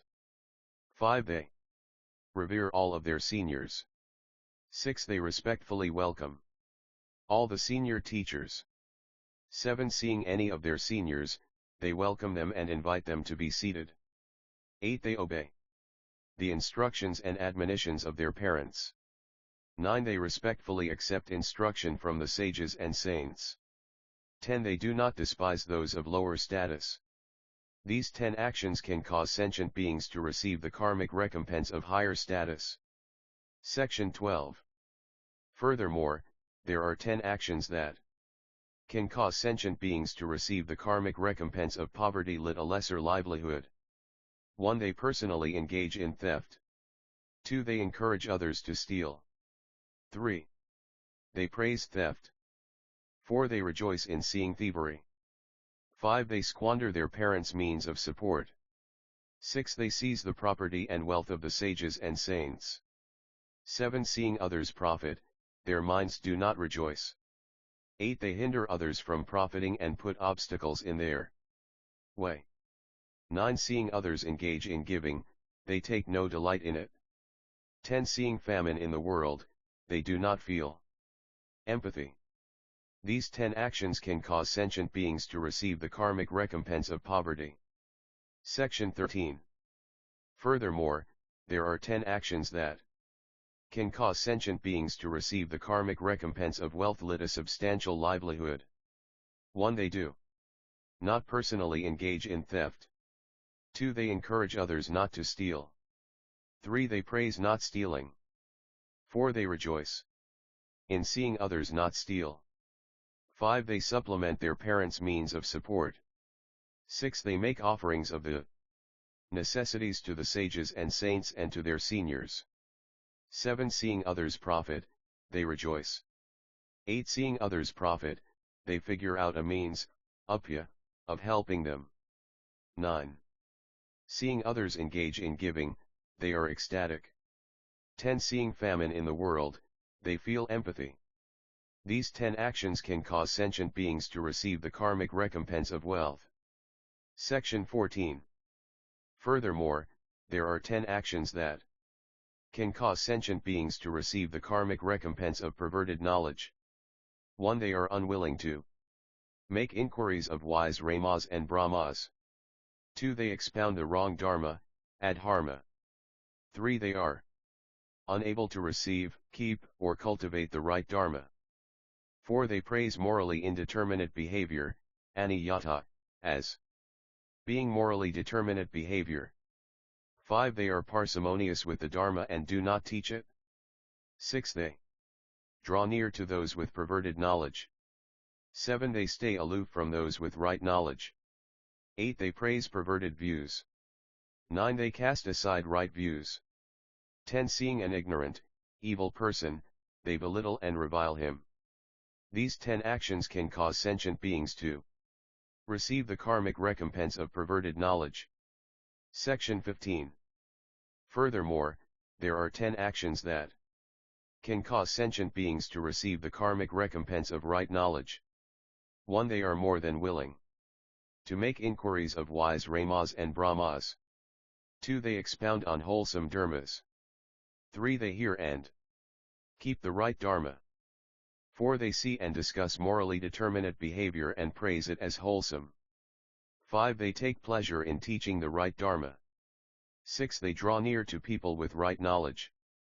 7. They safeguard the right dharma. 8. They praise the cultivation of extensive learning. 9. They stay far removed from perverted views and evil persons. 10. Seeing an ignorant, evil person, they do not belittle him. These 10 actions can cause sentient beings to receive the karmic recompense of right knowledge. Section 16. Furthermore, there are 10 actions that can cause sentient beings to receive the karmic recompense of rebirth in the hells. 1. Their bodies engage in the most heinous kinds of evil actions. 2. Their mouths engage in the most heinous kinds of evil actions. 3. Their minds engage in the most heinous kinds of evil actions. 4. They give rise to the wrong view of annihilationism. 5. They give rise to the wrong view of eternalism. 6. They give rise to the wrong view of things being uncaused, asat kriyabda. 7. They give rise to the view of things being uncreated, akarat. 8. They give rise to the wrong view of non-existence. 9. They give rise to extreme views. 10. They are unaware of the need to requite benevolence. These 10 actions can cause sentient beings to receive the karmic recompense of rebirth in the hells. Section 17. Furthermore, there are 10 actions that can cause sentient beings to receive the karmic recompense of rebirth among the animals. 1. Their bodies engage in average types of evil actions. 2. Their mouths engage in average types of evil actions. 3. Their minds engage in average types of evil actions. 4. Due to the affliction of greed, they give rise to all types of evil actions. 5. Due to the affliction of hatred, they give rise to all types of evil actions. 6. Due to the affliction of delusion, they give rise to all types of evil actions. 7. They berate and slander sentient beings. 8. They annoy and harm sentient beings. 9. They donate impure things. 10. They engage in sexual misconduct lit debauched licentiousness. These 10 actions can cause sentient beings to receive the karmic recompense of rebirth among the animals. Section 18. Furthermore, there are 10 actions that can cause sentient beings to receive the karmic recompense of rebirth among the hungry ghosts, preta. 1. Their bodies engage in minor types of evil actions. 2. Their mouths engage in minor types of evil actions. 3. Their minds engage in minor types of evil actions. 4. They give rise to much greed. 5. They give rise to the worst kind of greed. 6. They are jealous and envious. 7. They have perverted views. 8. They are passionately attached to their material possessions at the moment of their deaths. 9. They die because of illness or hunger. 10. They die from tormenting emaciation and thirst. These 10 actions can cause sentient beings to receive the karmic recompense of rebirth among the hungry ghosts. Section 19. Furthermore, there are 10 actions that can cause sentient beings to receive the karmic recompense of rebirth among the Asura's jealous gods. 1. Their bodies engage in the subtlest types of evil actions. 2. Their mouths engage in the subtlest types of evil actions. 3. Their minds engage in the subtlest types of evil actions. 4. They are arrogant. 5. They are conceited. 6. They overestimate themselves. 7. They are vainglorious. 8. They have false pride. 9. They have an exaggerated sense of their own superiority. 10. They direct all their wholesome faculties toward the rebirth destiny of the Asuras. These 10 actions can cause sentient beings to receive the karmic recompense of rebirth among the Asuras. Section 20. Furthermore, there are 10 actions that can cause sentient beings to receive the karmic recompense of rebirth in a human destiny. 1. They do not kill. 2. They do not steal. 3. They do not engage in sexual misconduct lit debauched licentiousness. 4. They do not lie. 5. They do not engage in frivolous prattle. 6. They are not duplicitous. 7. They do not engage in harsh speech. 8. They are not greedy. 9. They are not hateful. 10. They do not have perverted views, and there will be no breaches in the 10 wholesome ways of action, Kusalakarmapatha. These 10 actions can cause sentient beings to receive the karmic recompense of rebirth in a human destiny. Section 21. Furthermore, there are 10 actions that can cause sentient beings to receive the karmic recompense of rebirth in the heavens of the sensuous realm. Kamvakara, that is to say, they perfect and cultivate superior forms of adhipati, the 10 wholesome ways of action. Furthermore, there are 10 actions that can cause sentient beings to receive the karmic recompense of rebirth in the heavens of the realm of subtle materiality. Vakara, that is to say, they cultivate the 10 wholesome ways of action that are still associated with the contaminants, srava, and come into accord with the meditative absorptions, dhyana, of the realm of subtle materiality.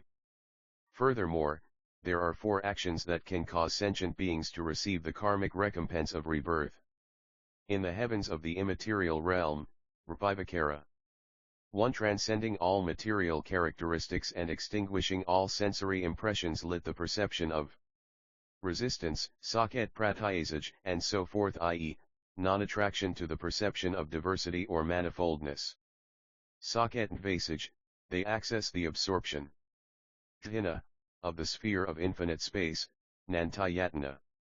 2. Transcending the absorption of the sphere of infinite space, they access the absorption of the sphere of infinite consciousness, vihnantayatana. 3. Transcending the absorption of the sphere of infinite consciousness, they access the absorption of the sphere of nothingness, kakanyatana. 4. Transcending the absorption of the sphere of nothingness, they access the absorption of the sphere of neither perception nor non-perception, naivasajnsajyatana. These 4 actions can cause sentient beings to receive the karmic recompense of rebirth in the heavens of the immaterial realm. Section 22. Furthermore, there are actions that can cause sentient beings to receive the karmic recompense of certitude of rebirth in the Pure Land. Point 10. If a person in an advanced state of mind, adhisiddha, makes offerings to the Buddha, the Dharma, and the Sangha, or to someone who keeps the precepts and, through such wholesome actions, vows to transfer all that merit to others, he then will immediately go to rebirth in the Pure Land. This is called action that entails the karmic recompense of certitude. Furthermore, there are actions that can cause sentient 10. Certitude often means certitude of rebirth in the Pure Land, as is suggested by the technical term go to rebirth, i.e., in the Pure Land in the following sentence, but it can also refer to more generic certitude about spiritual matters. Beings to receive the karmic recompense of a lack of certitude of rebirth in the Pure Land. This type of action is not performed in an advanced state of mind and moreover is not cultivated. Additionally, this person does not vow to transfer this merit to others so that he may take rebirth in the Pure Land. This is called action that entails the karmic recompense of a lack of certitude. Section 23. Furthermore, there are actions that can cause sentient beings to receive the karmic recompense of being reborn in a frontier region pratyanta janapada. When one acts, one makes offerings to the Buddha, the Dharma, and the Sangha, to people who keep the precepts purely, and to the entire congregation, but without generating an advanced state of mind, and, through these wholesome faculties, qualamla, one vows to be reborn in a frontier region. Because of this vow, one is reborn in a frontier region where one receives karmic recompenses that are both pure and impure. Furthermore, there are actions that can cause sentient beings to receive the karmic recompense of being reborn in a central region madhyadesa janapada. At the time one performs actions, one decides to make offerings in the highest state of reverence to the Buddha, the Dharma, and the Sangha, to people who keep the precepts purely, and to religious mendicants, brahmachrin. And, through this wholesome faculty, one with certitude makes a vow to seek rebirth in a central region so that one will in turn be able to encounter the Buddha, hear the right Dharma, and receive the karmic recompenses that are most sublime and pure. Section 24. Furthermore, there are actions that can cause a sentient being to spend his entire lifetime in the hells. Suppose there is a sentient being who has performed actions that have resulted in rebirth in the hells. Without a sense of shame or blame, he does not feel disillusionment nirvita toward the things of this world and the actions he has performed. His mind is unafraid and he instead rejoices in what he has done. Moreover, unrepentant, he continues to perform the most heinous types of unwholesome actions. Due to those actions, he will spend his entire lifetime in the hells. Furthermore, there are actions that can cause a sentient being to fall into the hells, but he will die halfway through without spending his entire lifetime there. Suppose there is a sentient being who has performed actions that have resulted in rebirth in the hells. Having accumulated such karmic retribution, he subsequently feels fearful and, with a sense of shame and blame, he feels disillusionment. Repentant, he casts aside such actions, but he has not yet generated an advanced state of mind. Due to those actions, he has fallen into the hells.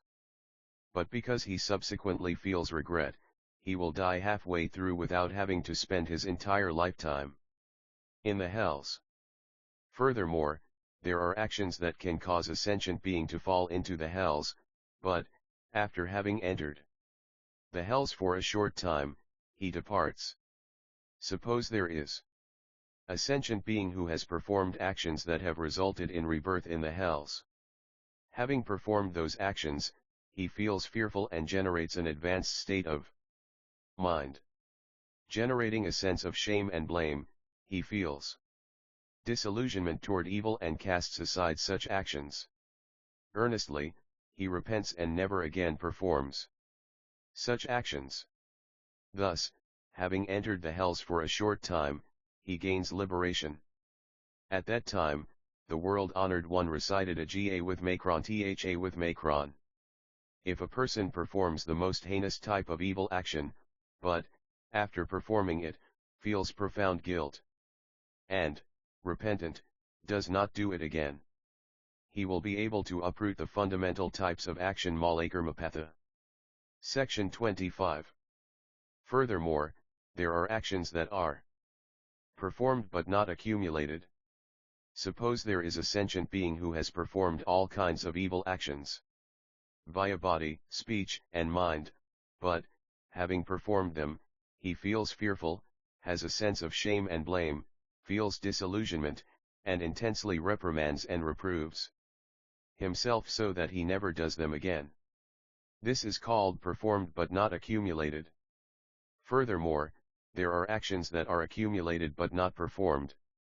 Suppose there is a sentient being who has not himself performed an action, but because of his evil thoughts he encourages other people to engage in evil. This is called accumulated but not performed. Furthermore, there are actions that are both performed and accumulated.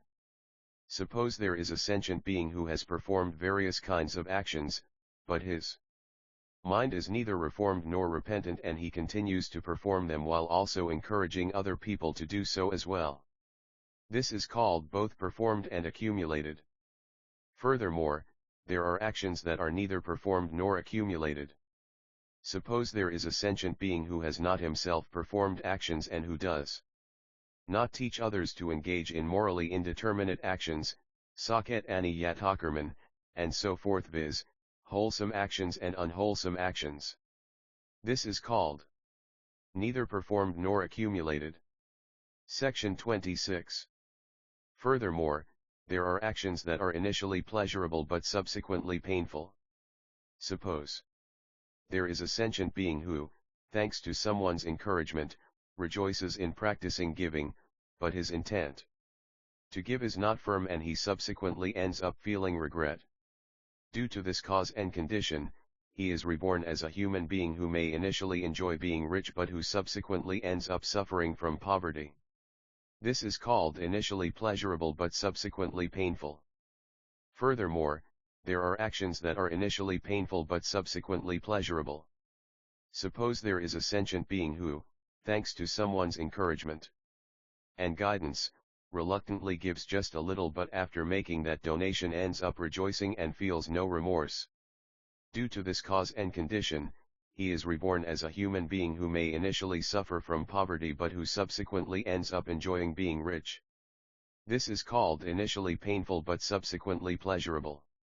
Furthermore, there are actions that are initially painful and subsequently painful. Suppose there is a sentient being who stays far removed from spiritual mentors and does not receive others' encouragement and guidance, to the point that he is unable to make even a modicum of offerings. Due to this cause and condition, he is reborn as a human being who initially suffers from poverty and who subsequently also suffers from poverty. This is called initially painful and subsequently painful. Furthermore, there are actions that are initially pleasurable and subsequently pleasurable. Suppose there is a sentient being who draws near to spiritual mentors, whose encouragement stimulates him to engage in giving. He then rejoices in and resolutely cultivates the act of giving. Due to this cause and condition, he is reborn as a human being who initially enjoys being rich and who subsequently enjoys being rich. This is called initially pleasurable and subsequently pleasurable. Section 27. Furthermore, there are those actions in which one may be poor but enjoys giving. Suppose there is a sentient being who, when he was previously practicing giving, did not come across a field of merit. Puyaketra. As he continued along through the cycle of birth and death and ended up in a human destiny, his karmic recompense was negligible because he had not come across such a field of merit, and it vanished as soon as it was received. But because he had previously made a habit of giving, although he lives in poverty, he still enjoys the practice of giving. Furthermore, there are those actions in which one may be rich but is stingy and parsimonious. Suppose there is a sentient being who has never engaged in giving. He comes across a spiritual mentor and briefly engages in a single act of giving, thereby planting a fertile field of merit. Due to the fecundity of this field, he has a well-to-do livelihood, but because he did not make a habit of giving initially, he is stingy even though he is rich. Furthermore, there are those actions in which one may be rich but also has the aptitude to give. Suppose there is a sentient being who encounters a spiritual mentor and frequently engages in the act of giving, thereby encountering a fertile field of merit. Due to this cause and condition, he becomes extraordinarily rich and abundantly wealthy, but still is able to practice giving. Furthermore, there are those actions in which one may be poor but is stingy and parsimonious. Suppose there is a sentient being who stays far removed from spiritual mentors and has no one to encourage or guide him, so that he is unable to practice giving. Due to this cause and condition, he is reborn into poverty and moreover is stingy and parsimonious. Section 28. Furthermore, there are those actions that can cause sentient beings to experience a state in which their bodies are happy but their minds are not. This is like an ordinary person, Thajana, who enjoys good fortune. Furthermore, there are those actions that can cause sentient beings to experience a state in which their minds are happy but their bodies are not. This is like an arhat who is lacking in good fortune. Furthermore, there are those actions that can cause sentient beings to experience a state in which both their bodies and minds are happy. This is like an arhat who enjoys good fortune. Furthermore, there are those actions that can cause sentient beings to experience a state in which neither their bodies nor their minds are happy. This is like an ordinary person who is lacking in good fortune. Section 29. Furthermore, there are those actions that can cause sentient beings to experience a state in which their lives may come to an end but their actions that led to that rebirth have not come to an end. This is like a sentient being who dies in the hells but ends up in turn being reborn back into the hells. It would also be the same for animals and hungry ghosts, on up to humans, heavenly beings, and asuras. This is called a state in which their lives may come to an end but their actions have not come to an end. Furthermore, there are those actions that can cause sentient beings to experience a state in which their actions may come to an end but their lives have not come to an end. This is like a sentient being who when his happiness comes to an end he receives suffering, and when his suffering comes to an end he receives happiness, and so forth. This is called a state in which their actions may have come to an end but their lives have not come to an end. Furthermore, there are those actions that can cause sentient beings to experience a state in which their actions and their lives both have come to an end. This is like a sentient being who ceases to be in the hells and is then reborn among the animals or hungry ghosts, on up to humans, heavenly beings, or asuras. This is called a state in which their actions and their lives both have come to an end. Furthermore, there are those actions that can cause sentient beings to experience a state in which neither their actions nor their lives have come to an end. This is like a sentient being who brings all the afflictions, klesa, to an end. He is what is called a rotapanastri-mentarer. Saktman once returner, Angman non-returner, or arhat. This is called a state in which neither their actions nor their lives have come to an end. Section 30. Furthermore, there are actions that can cause sentient beings who end up being reborn into baleful destinies to have physiques that are striking, eyes that are pleasing, skin that is radiant and smooth, and to be beings whom beings gaze upon with admiration. Suppose there is a sentient being who, because of the affliction of desire, engages in the act of breaking the precepts. Due to this cause and condition, he ends up being reborn into baleful destinies, but his physique is striking, his eyes are dignified, his skin is radiant and smooth, and he is a being whom beings gaze upon with admiration. Furthermore, there are actions that can cause sentient beings who end up being reborn into baleful destinies to have physiques that are repulsive, skin that is coarse and rough, and to be beings whom people are disgusted to look at. Suppose there is a sentient being who, because of the affliction of hatred, engages in the act of breaking the precepts. Due to this cause and condition, he is born into baleful destinies, and his physique is repulsive, his skin is coarse and rough, and people are disgusted to look at him. Furthermore, there are actions that can cause sentient beings who end up being reborn into baleful destinies to have bodies and mouths that are fetid and foul and have sense faculties that are all impaired. Suppose there is a sentient being who, because of the affliction of delusion, engages in the act of breaking the precepts. Due to this cause and condition, he is born into baleful destinies, and his body and mouth are fetid and foul and all his sense faculties are impaired. Section 31. Furthermore, there are 10 actions that can cause sentient beings to receive evil karmic recompense in their external surroundings. There are sentient beings who frequently engage in the 10 unwholesome ways of action. For this reason, they will experience all the things around them as inadequate. 1. Engaging in the act of killing living creatures will consequently affect all kinds of karmic recompense in their external surroundings. The soil will be saline and medicinal herbs grown in that soil will have no potency.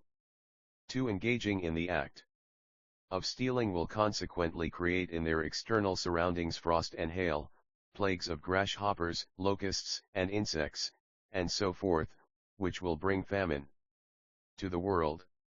3. Engaging in the act of sexual debauchery will consequently bring about ferocious wind and rain, and dust and fine particles.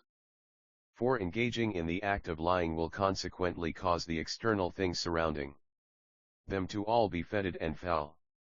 5. Engaging in the act of being duplicitous will consequently cause the surrounding lands to be high, low, and uneven, with lofty peaks and steep valleys, and with trees felled and greens cut down. 6. Engaging in the act of harsh speech will consequently affect all kinds of karmic recompense in their external surroundings. Gravel and sand, and awful things that are coarse and rough, will keep anything from approaching them. 7. Engaging in obsequious flattery will consequently affect all kinds of karmic recompense in their external surroundings. It will cause the grasses, trees, and dense forests to have twigs and thorns. 8. Engaging in the act of greed will consequently affect all kinds of karmic recompense in their external surroundings. It will cause grains to have tiny kernels. 9. Engaging in the act of hatred will consequently affect all kinds of karmic recompense in their external surroundings. It will cause the fruits of all the trees to be bitter and astringent. 10. Engaging in the act of having perverted views will consequently affect all kinds of karmic recompense in their external surroundings. It will cause grains not to ripen and to have low yields at harvest time. Through these 10 actions, they will receive unsalutary karmic recompenses in their external surroundings. Furthermore, there are 10 actions that can cause sentient beings to receive salutary karmic recompenses in their external surroundings. Cultivating the 10 wholesome ways of action will lead to results opposite to the above. You should know that they will then gain 10 salutary karmic recompenses in their external surroundings. Section 32. At that time, after the world honored one had finished preaching this discourse, the lay patron Sukha, while still at the Tathagata's residence, achieved a mind of pure faith.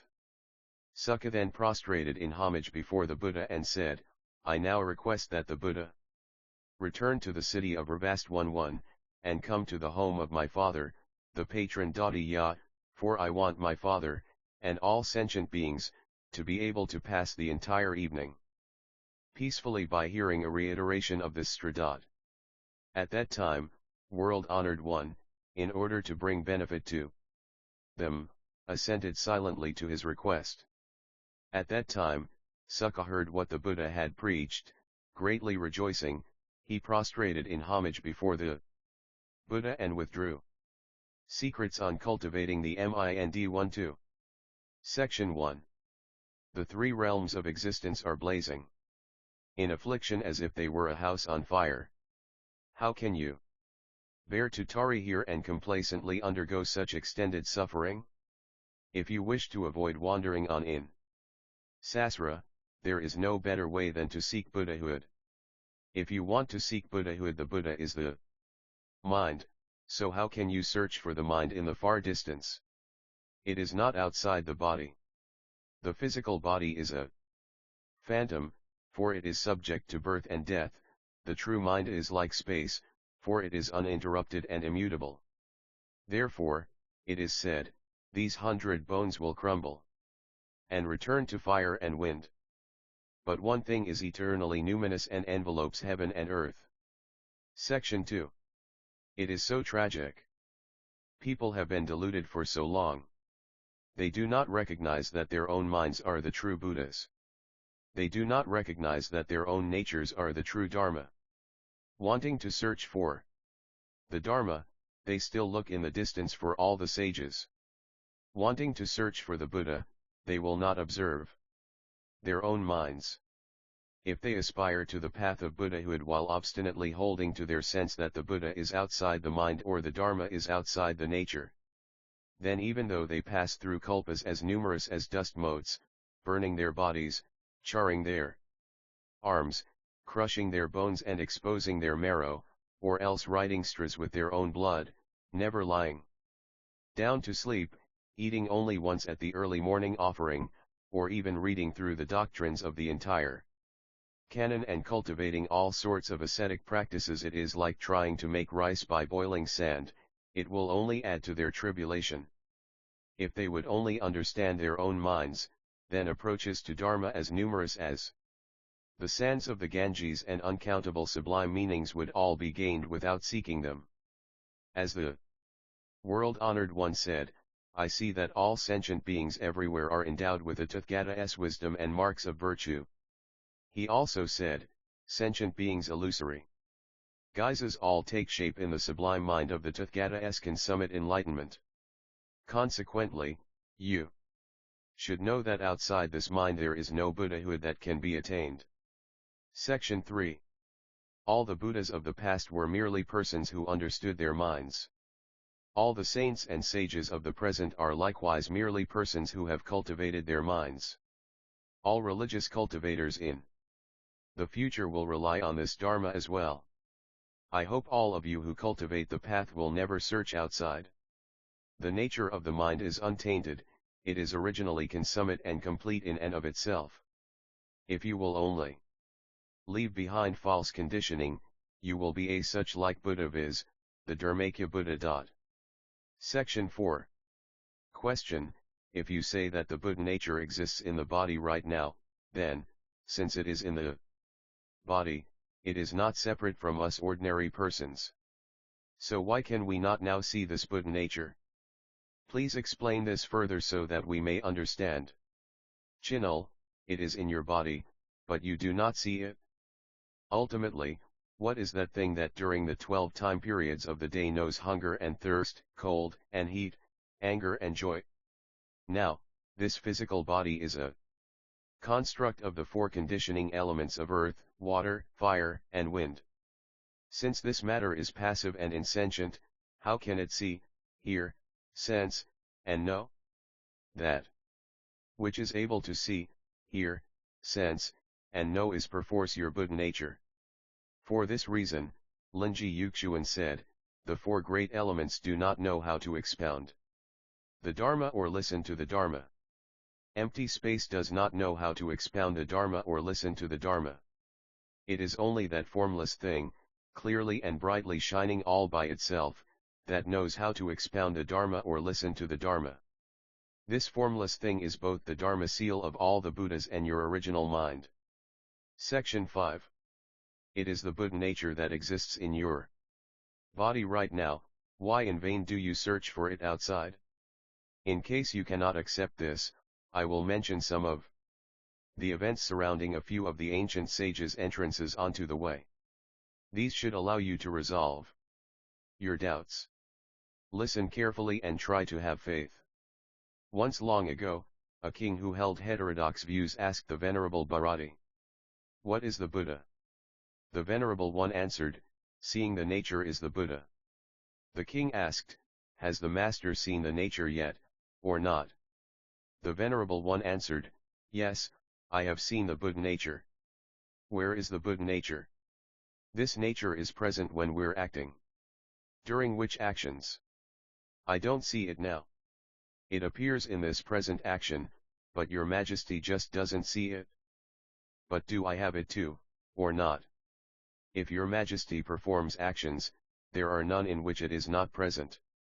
If your majesty were not acting, its essence would be very difficult to see. But when one acts, at how many places does it appear? It appears in 8 different places. Would you describe these 8 places? In the womb it is called a fetus. On being born it is called a person. In the eyes it is called seeing, and in the ears it is called hearing. In the nose it smells, in the tongue it talks, in the hands it grasps, and in the feet it runs. When it is expanded, it contains worlds as numerous as grains of sand. When it is compressed, it exists within 1 minute particle of dust. Those who have recognized it know that it is the Buddha nature, those who have not call it spirit. As the king listened, his mind opened into awakening. In another case, a monk asked the master Gazong, "What is the Buddha?" The master answered, "I'll tell you now, but I'm afraid you won't believe me." How would I dare not believe the sincere words of the master? The master said, "It's you.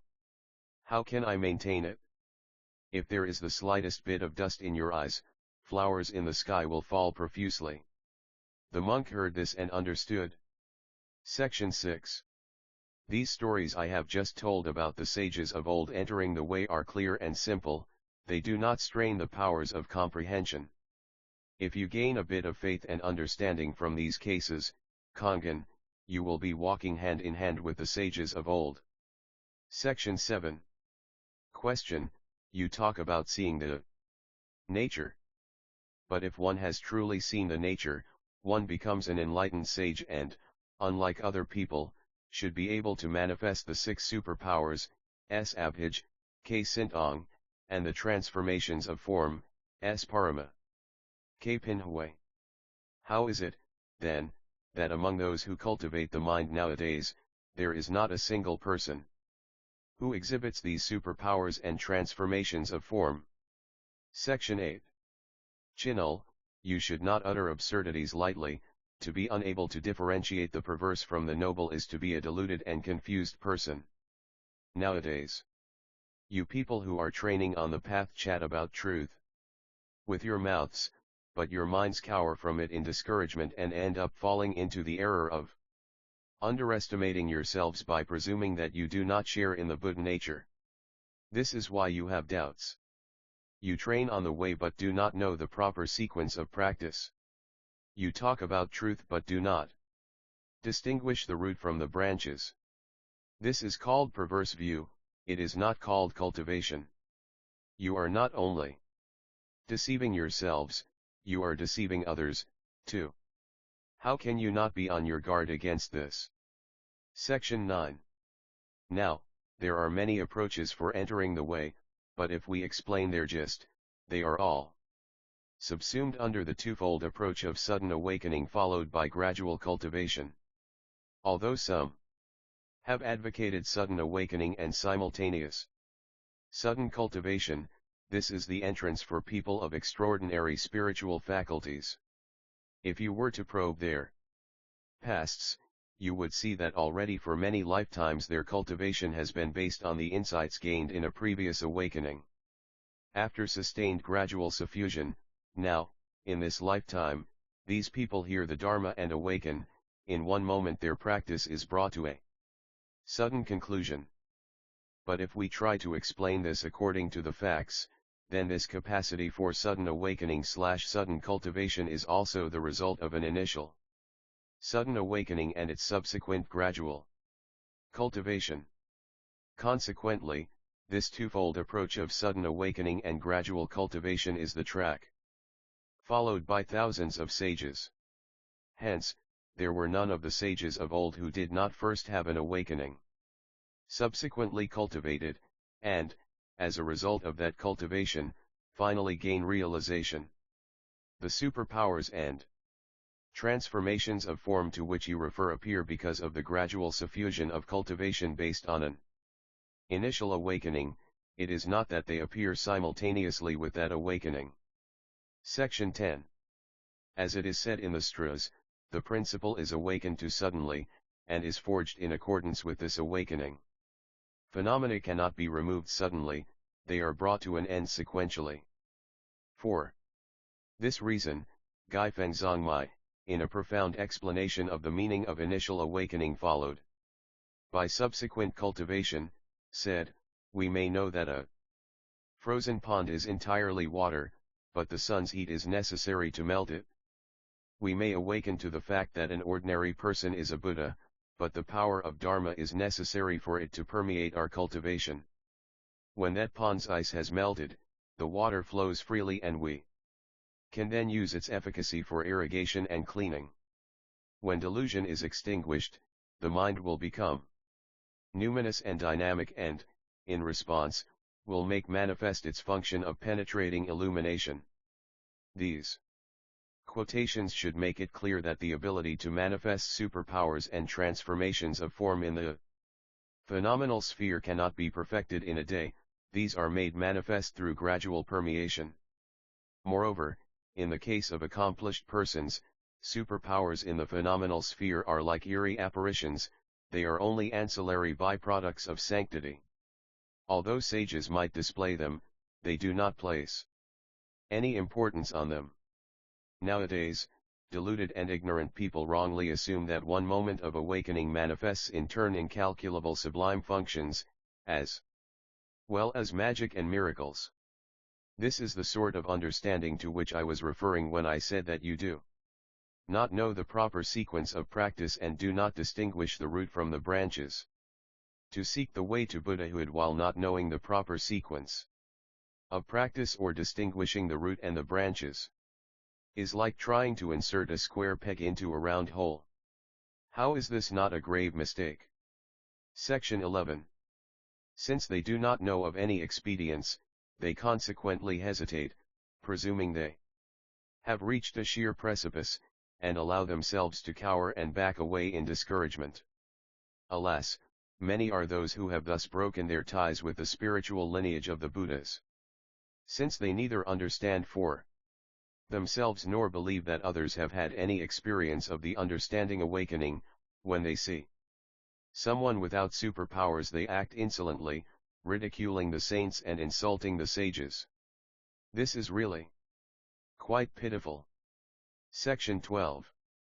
Question: you said, this twofold approach of sudden awakening/gradual cultivation is the track followed by thousands of sages. But if awakening is really sudden awakening, what is the point of gradual cultivation? And if cultivation means gradual cultivation, how can you speak of a sudden awakening? We hope that you will expound further on these two aspects of sudden and gradual and resolve our remaining doubts. Chinul, as for sudden awakening, when the ordinary person is deluded, he assumes that the four great elements are his body and the deluded thoughts are his mind. He does not know that his own nature is the true Dharmakya, he does not know that his own numinous awareness is the true Buddha. As he wanders hither and thither, looking for the Buddha outside his mind, a spiritual mentor might direct him to the entrance to the road leading to salvation. If in one moment of thought he then follows back the light of his mind to its source and sees his own original nature, he will discover that the ground of this nature is innately free of afflictions, klesa, and that he himself is originally endowed with the nature of wisdom that is free from the contaminants, srava, which is not a hair's breadth different from that of all the Buddhas. Hence it is called sudden awakening. Section 13. As for gradual cultivation, although he has awakened to the fact that his original nature is no different from that of the Buddhas, the beginningless proclivities of habit, visan, are extremely difficult to remove suddenly.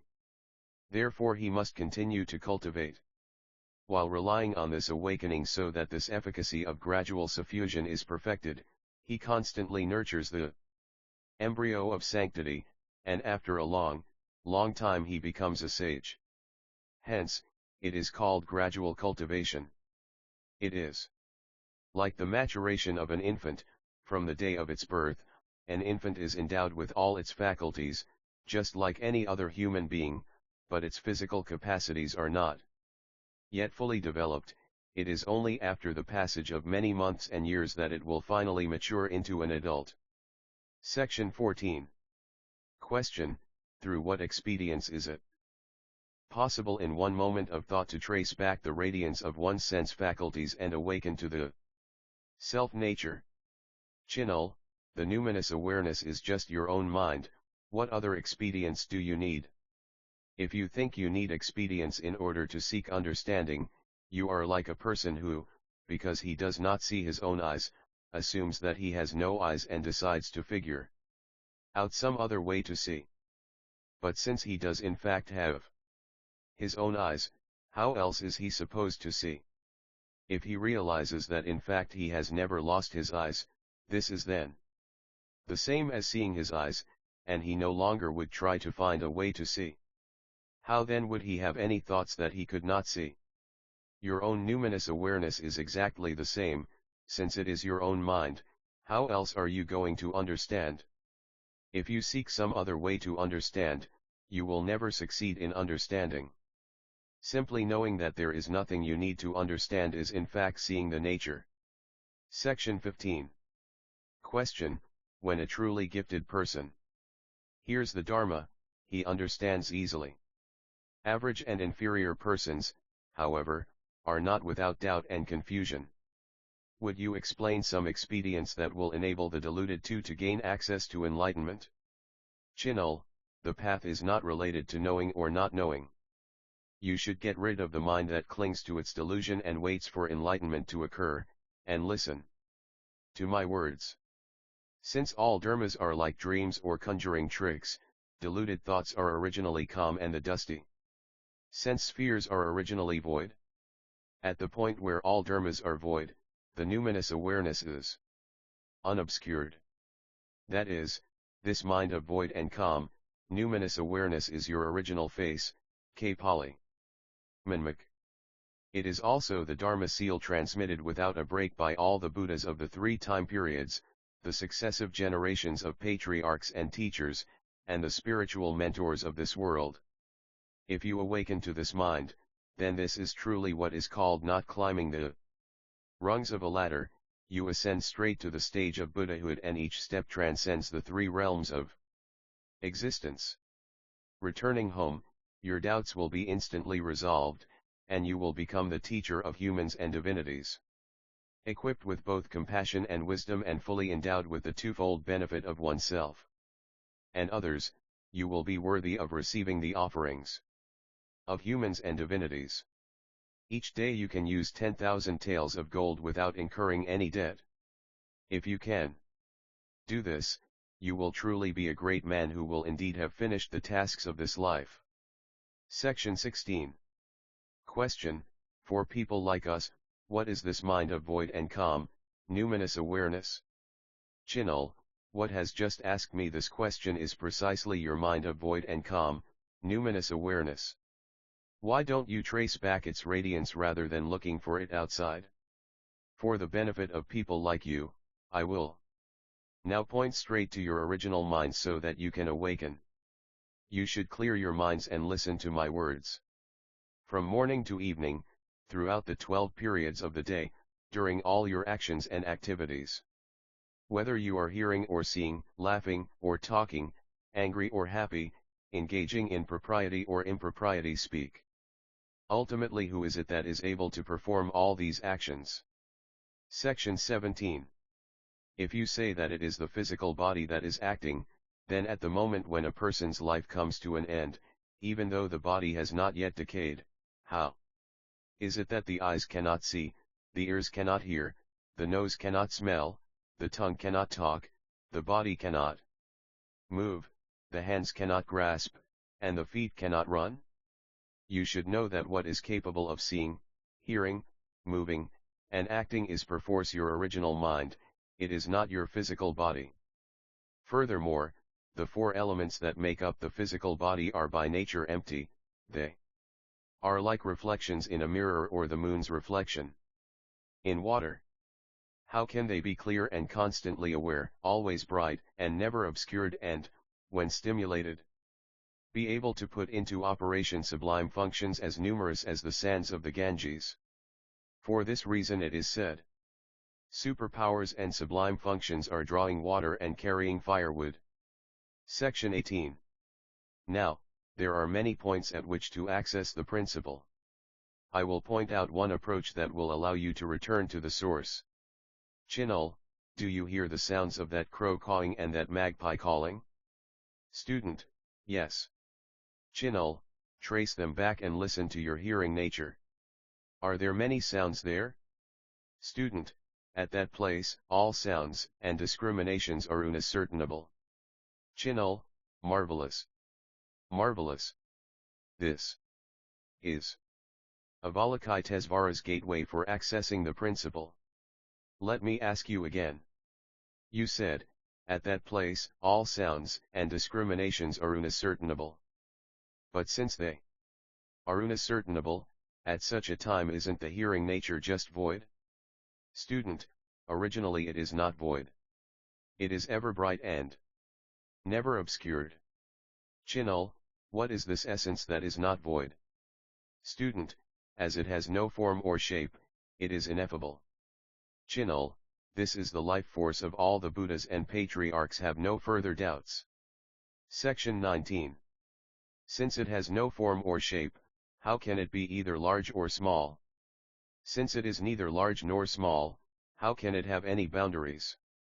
Since it has no boundaries, it cannot have either inside or outside. Since there is no inside or outside, there is no far or near. As there is no far or near, there is no here or there. As there is no here or there, there is no coming or going.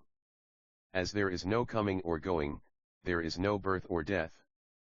As there is no birth or death, there is no past or present.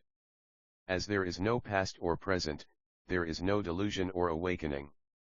As there is no delusion or awakening, there is no ordinary person or sage. As there is no ordinary person or sage, there is no purity or impurity. Since there is no impurity or purity, there is no right or wrong. Since there is no right or wrong, names and words do not apply to it. Since none of these concepts apply, all sense bases and sense objects, all deluded thoughts, and even forms and shapes, names and words are all inapplicable. Hence how can it be anything but originally void and calm and originally no thing? Section 20. Nevertheless, at that point where all dharmas are void, the numinous awareness is not obscured. It is not the same as insentience, for its nature is spiritually deft. This is your pure mind essence of void and calm, numinous awareness. This pure, void, and calm mind is that mind of outstanding purity and brilliance of all the Buddhas of the 3 time periods. It is that enlightened nature which is the original source of all sentient beings. One who awakens to it and safeguards that awakening will then abide in the unitary, such, and immovable liberation. One who is deluded and turns his back on it cycles between the 6 rebirth destinies, viz., hell denizens, ghosts, asuras, animals, human beings, and divinities, wandering on in sasra for vast numbers of kalpas. As it is said, one who is confused about the one mind and cycles between the 6 rebirth destinies keeps on going and remains active. But one who awakens to the Dharmato and returns to the one mind arrives and is still. Although there is a distinction between delusion and awakening, at their original source they are one. Therefore, it is said, the term Dharma means the mind of the sentient being. But since there is neither more of this void and calm mind in the sage nor less of it in the ordinary person, in the wisdom of the sage it is no brighter, hidden in the mind of the ordinary person it is no darker. Since there is neither more of it in the sage nor less of it in the ordinary person, how are the Buddhas and Patriarchs any different from other human beings? The only thing that makes them different is that they can protect their minds and thoughts, nothing more. Section 21. If you have sufficient faith and your doubts suddenly vanish, you will display the will of a great man and generate authentic vision and understanding. If you know its taste for yourself, arrive at the stage of self-affirmation and thus gain understanding of your true nature, then this is the experience of the understanding awakening achieved by those who have cultivated the mind. Since no further steps or sequences are involved, it is called sudden. Therefore it is said, when in the cause faith one meshes without the slightest degree of error with all the qualities of the fruition Buddhahood, faith is achieved.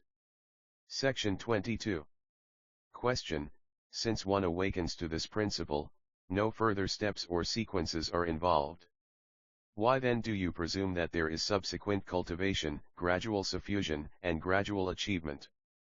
Chinul, the meaning of gradual cultivation subsequent to awakening has been explained fully before.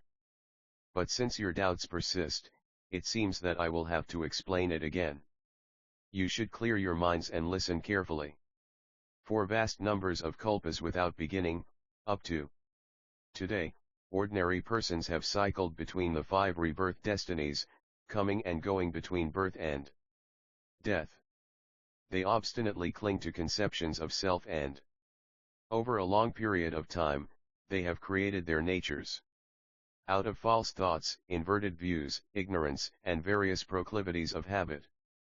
Although, in this present life, they might suddenly awaken to the fact that their self-natures are originally void and calm and no different from that of the Buddhas, these past proclivities are exceedingly difficult to eradicate. Consequently, when they come into contact with either favorable or adverse sensory objects, then anger or happiness, propriety or impropriety, furiously arise and cease, and their adventitious afflictions, scantukakli, are no different from before. If they do not increase their efforts and apply their dynamism through their prajna, how will they ever be able to counteract ignorance and reach that land of great rest and great repose? As it is said, although through sudden awakening, one is the same as the Buddhas, the proclivities that have been built up over many lives are deep-rooted. The wind ceases, but the waves still surge, the principle appears, but thoughts still invade. Chan Master De Wizone Gao said, often people with sharp faculties are able to resolve this matter and achieve sudden awakening without expending a lot of energy. Then they come to think it was easy and so do not cultivate the counteragents to the afflictions. As the days lengthen and months deepen, they simply go with the flow just as before and are unable to avoid sasra. How, then, could you neglect subsequent cultivation simply because of one moment of awakening? For this reason, after awakening, you must constantly examine and check yourself. If deluded thoughts suddenly arise, do not chase after them, reduce them again until you reach the unconditioned. Then and only then will your practice reach completion. This is what is meant by the practice of ox herding that follows awakening, which is performed by all the spiritual mentors under heaven. Section 23. Nevertheless, although you must cultivate further, you have already awakened suddenly to the fact that deluded thoughts are originally void and the mind nature is originally pure. Thus you eradicate evil, the unwholesome, but you eradicate it without actually eradicating anything.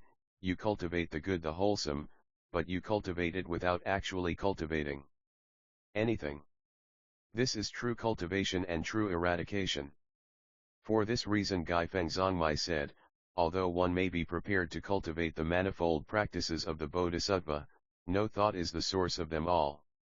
Gaifeng summed up the distinction between the implications of initial awakening and subsequent cultivation when he said, one has the sudden awakening to the fact that one's nature is originally free of affliction and that one is originally in full possession of the uncontaminated, ansrava, wisdom nature that is no different from that of the Buddhas. To cultivate while relying on this awakening is called Supreme Vehicle SN, it is also called the pure SN of the Tathagatas. If thought moment after thought moment one continues to develop one's training, then naturally one will gradually attain hundreds of thousands of samdhis. What has been transmitted successively in the school of Bodhidharma is this SN. Hence these two aspects, sudden awakening and gradual cultivation, are like the two wheels of a cart, neither can be missing. Section 24. Some people do not realize that the nature of wholesome and unwholesome merit and demerit is void, they sit rigidly without moving and suppress both body and mind, like a rock crushing grass. To regard this as cultivation of the mind is a great delusion. For this reason, it is said, Ravakas eradicate their delusions thought after thought, but the thought to perform this eradication is a brigand. If they would just correctly contemplate the fact that killing, stealing, sexual misconduct, and lying all arise from the nature, then the production of these transgressions would be the same as their non-production. Since at that point these would then be calmed, what else would need to be eradicated? As it is said, do not fear the arising of thoughts, only be concerned lest your awareness of them be tardy. It is also said, if we are aware of a thought at the moment it arises, then in that very awareness it vanishes. In the case of a person who has had an awakening, although he still has adventitious afflictions, these have all been clarified into Gi. If he merely reflects on the fact that delusion is without basis, then all of these three realms of existence, which are like flowers in the sky, are like smoke swirling in the wind, and the six phantom sense objects are like ice melting in hot water. Section 25.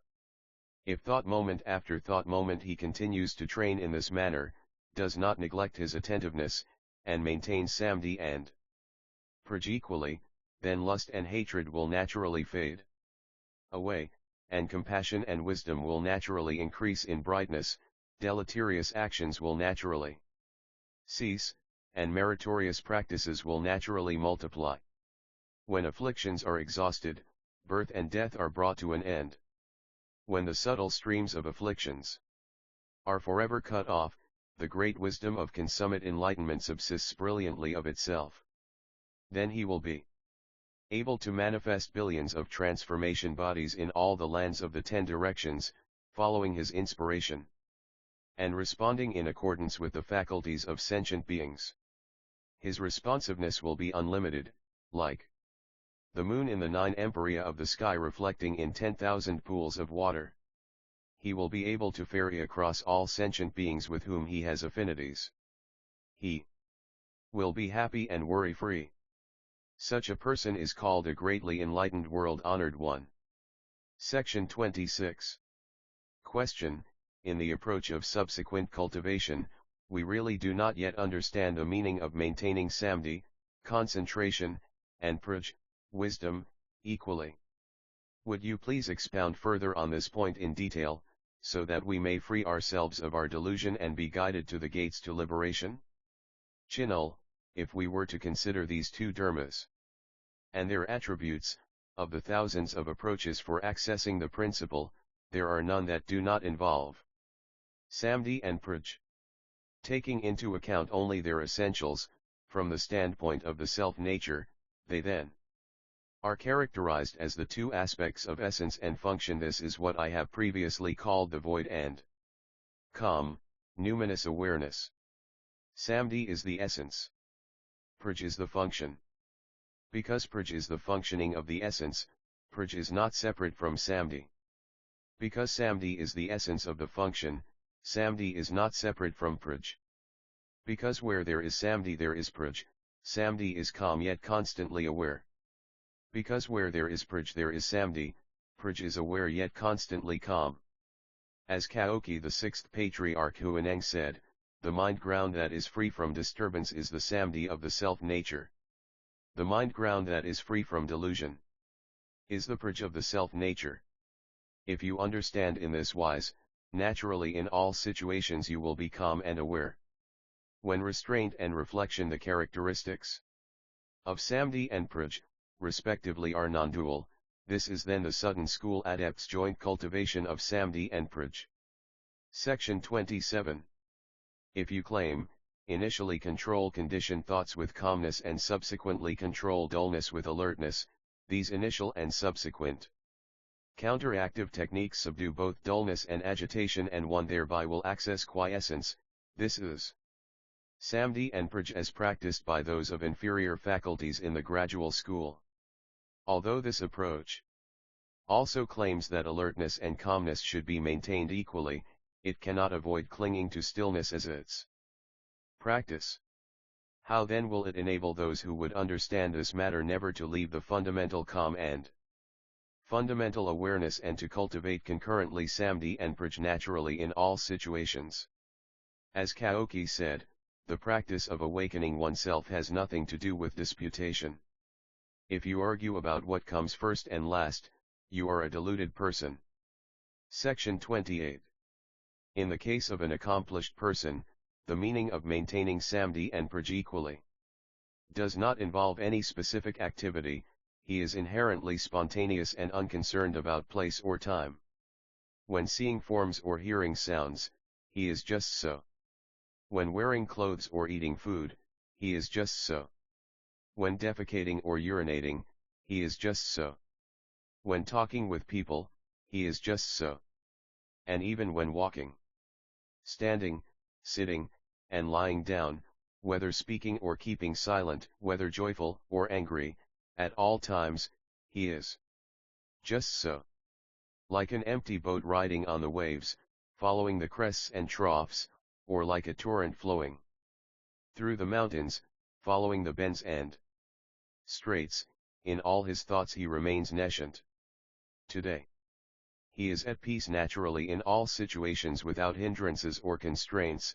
Tomorrow, in all situations he is naturally at peace. He follows all conditions without hindrances or constraints. He neither eradicates the unwholesome nor cultivates the wholesome. His character is irreproachable and unpretentious.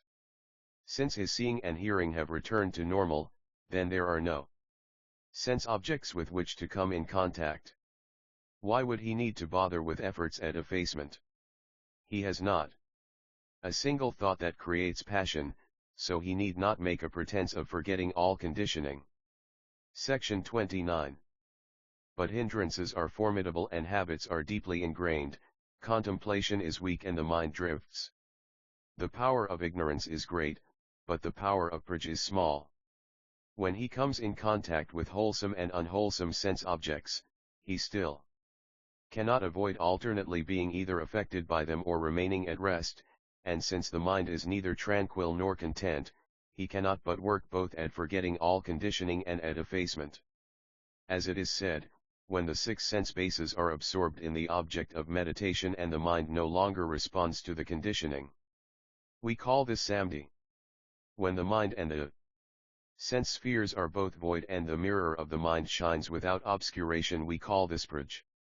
Even though this is the relative approach to samadhi and prajna that adapts to signs as practiced by those of inferior capacities in the gradual school, it should not be neglected as a counteractive technique.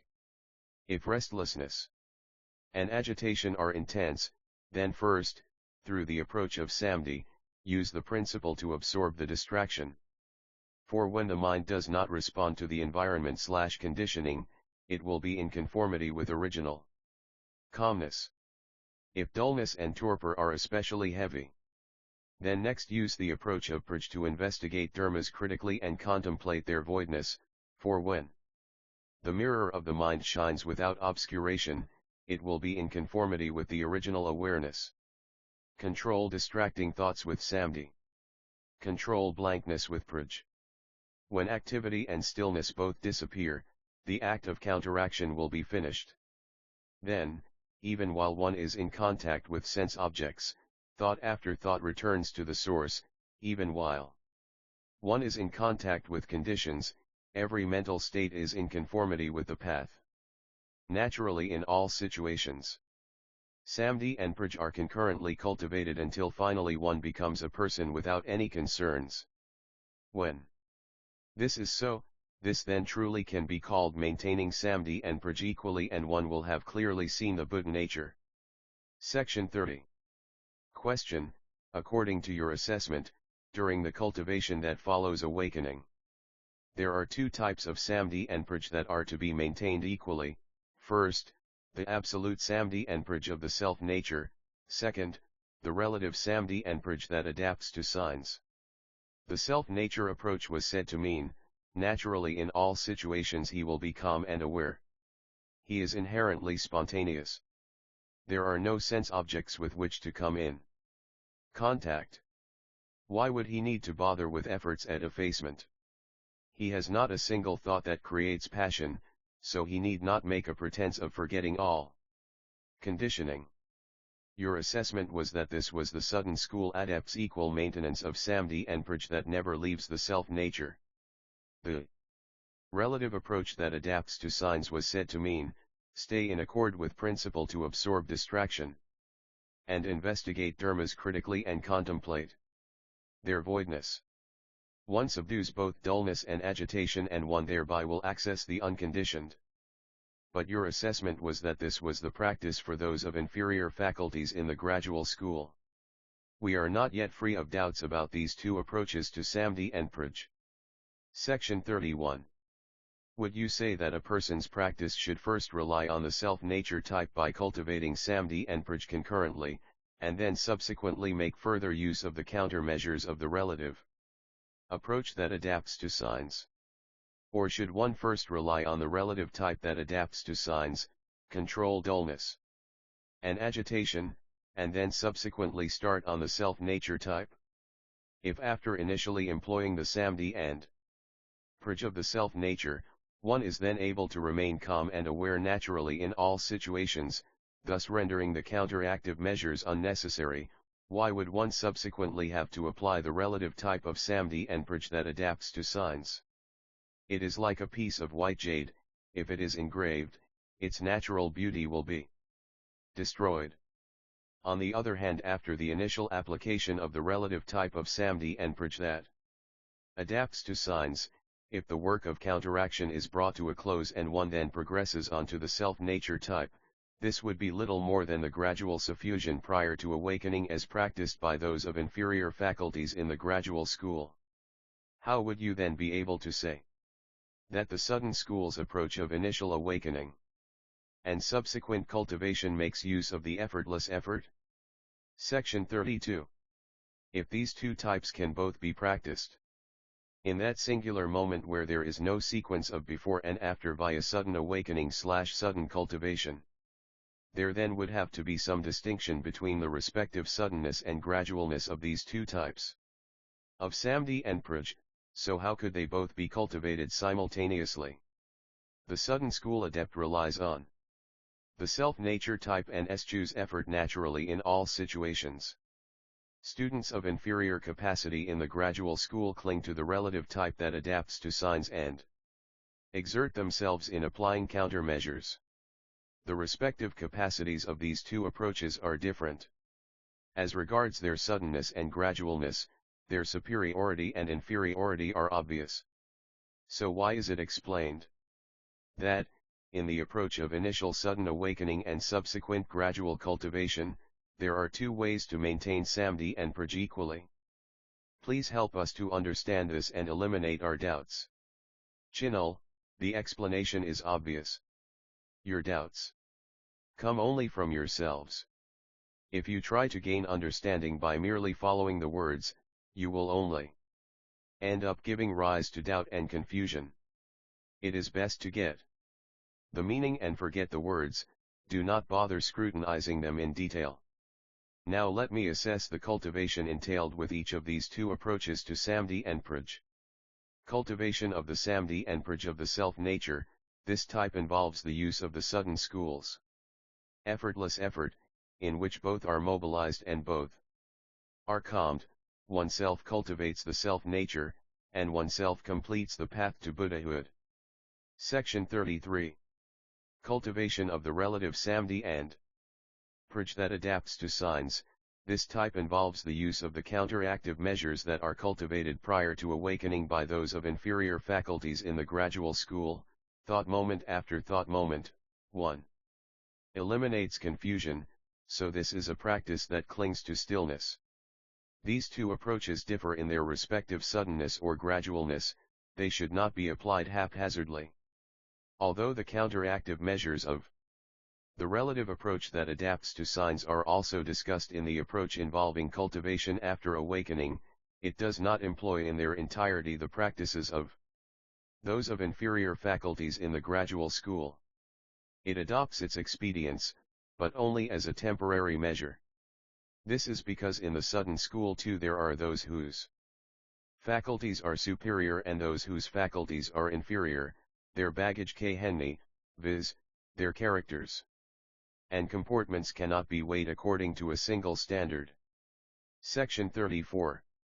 If the afflictions are weak and insipid and one's body and mind light and at ease, if with regard to the good one leaves the good and in the bad one leaves the bad, if one is unmoving amid the 8 winds, if the 3 types of sensation pleasant, unpleasant, and neutral are calm, then one can rely on the samdhi and praj of the self-nature and cultivate them concurrently. Naturally in all situations. One is pristine and impeccable, whether in action or at rest one is constantly absorbed in SN and masters the principle of spontaneity. What need is there for that person to presume that one must borrow the countermeasures of the relative approach that adapts to signs? If one is not sick, there is no need to go looking for medicine. Even though a person might initially have had a sudden awakening, if the afflictions are engrossing and the proclivities of habit deeply ingrained, if the mind becomes passionate whenever it is in contact with sense objects, if one always becomes caught up in every situation one encounters, if one is overcome by dullness and agitation, or if one is benighted about the constancy of calmness and awareness. Such a person should then make use of the relative samdhi and praj that adapts to signs, not neglect the counteractive measures that control both dullness and agitation, and thereby access the unconditioned. This is what is proper here. But even though he borrows these countermeasures in order to bring the proclivities under temporary control, since he has already had an initial sudden awakening to the fact that the mind nature is fundamentally pure and the afflictions fundamentally empty, he therefore does not fall into the tainted practice of those of inferior faculties in the gradual school. Section 35. Why is this? Although during the cultivation prior to awakening a person following the gradual approach does not forget to be diligent and thought moment after thought moment suffuses his cultivation with these practices, he still gives rise to doubts everywhere and is not yet able to be unconstrained. Mui. It is as if he had something stuck in his chest, he is constantly uncomfortable. As the days lengthen and months deepen, the work of counteraction matures and then the adventitious afflictions of body and mind might weaken. Although the afflictions seem lighter, the root of doubt has yet to be eradicated. Like a rock crushing grass, he is still not autonomous in the realm of birth and death. Therefore, Zongmai said, cultivation prior to awakening is not true cultivation. In the case of a person who has awakened, although he employs the expedients of such countermeasures, each and every moment he is free of doubts and does not become tainted.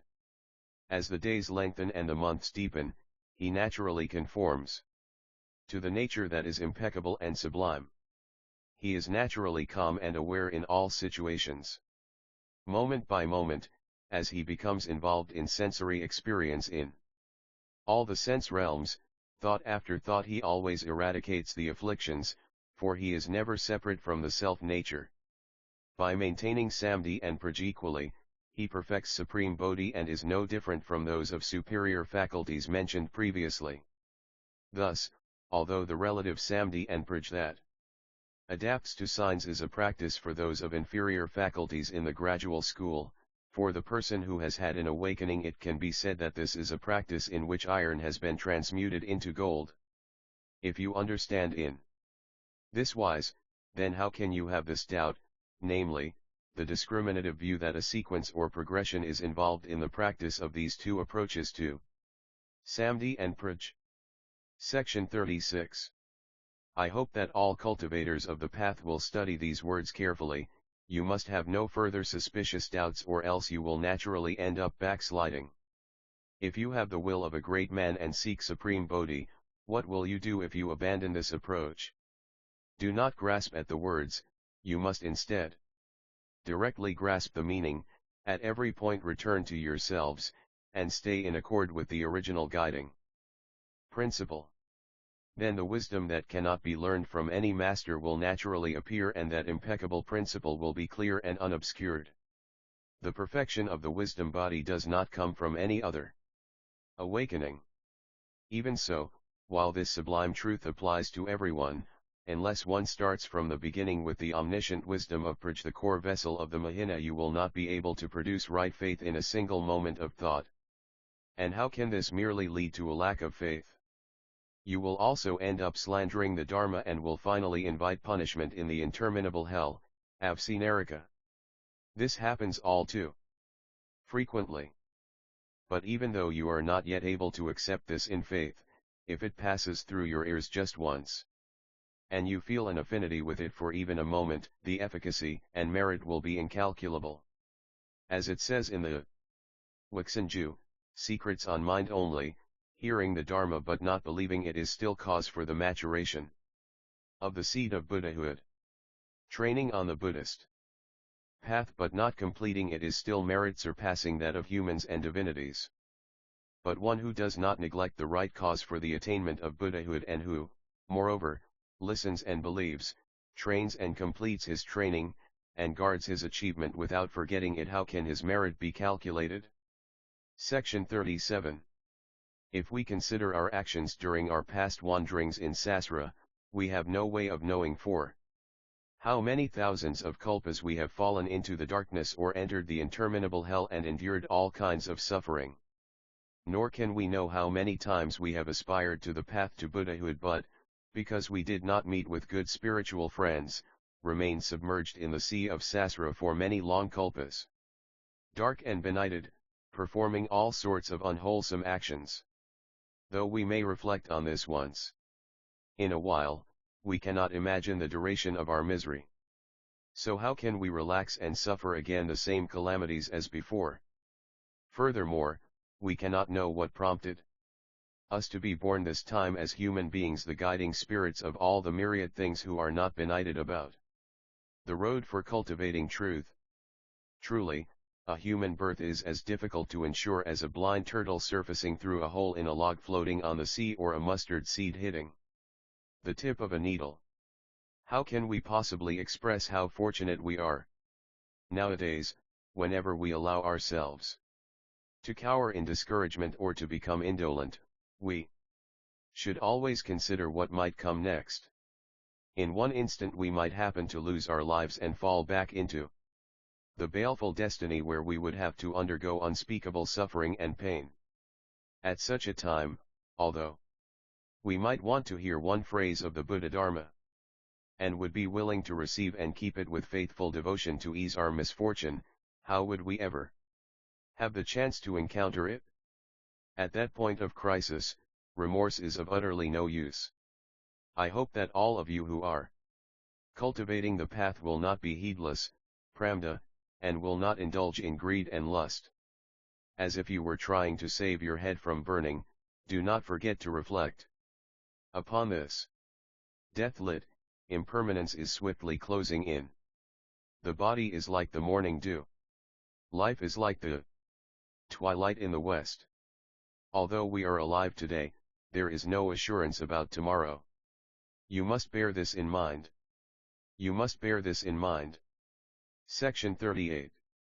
By relying on worldly, conditioned merit, we will also avoid the suffering of Sasra in the three evil borns. We will obtain the superlative karmic reward of rebirth among humans or divinities, where we will receive abundant joy and happiness.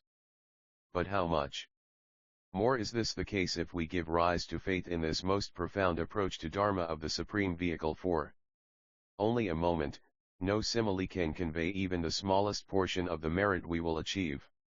As it is said in the Sutras, if one takes all the 7 jewels in all the world systems of this trichiliocosm and offers them to all the sentient beings of those worlds until they are completely satisfied, or, furthermore, if one instructs all the sentient beings of those worlds and causes them to realize the 4 fruitions of sanctity according to the Jnana teachings, the merit so gained will be immeasurable and boundless.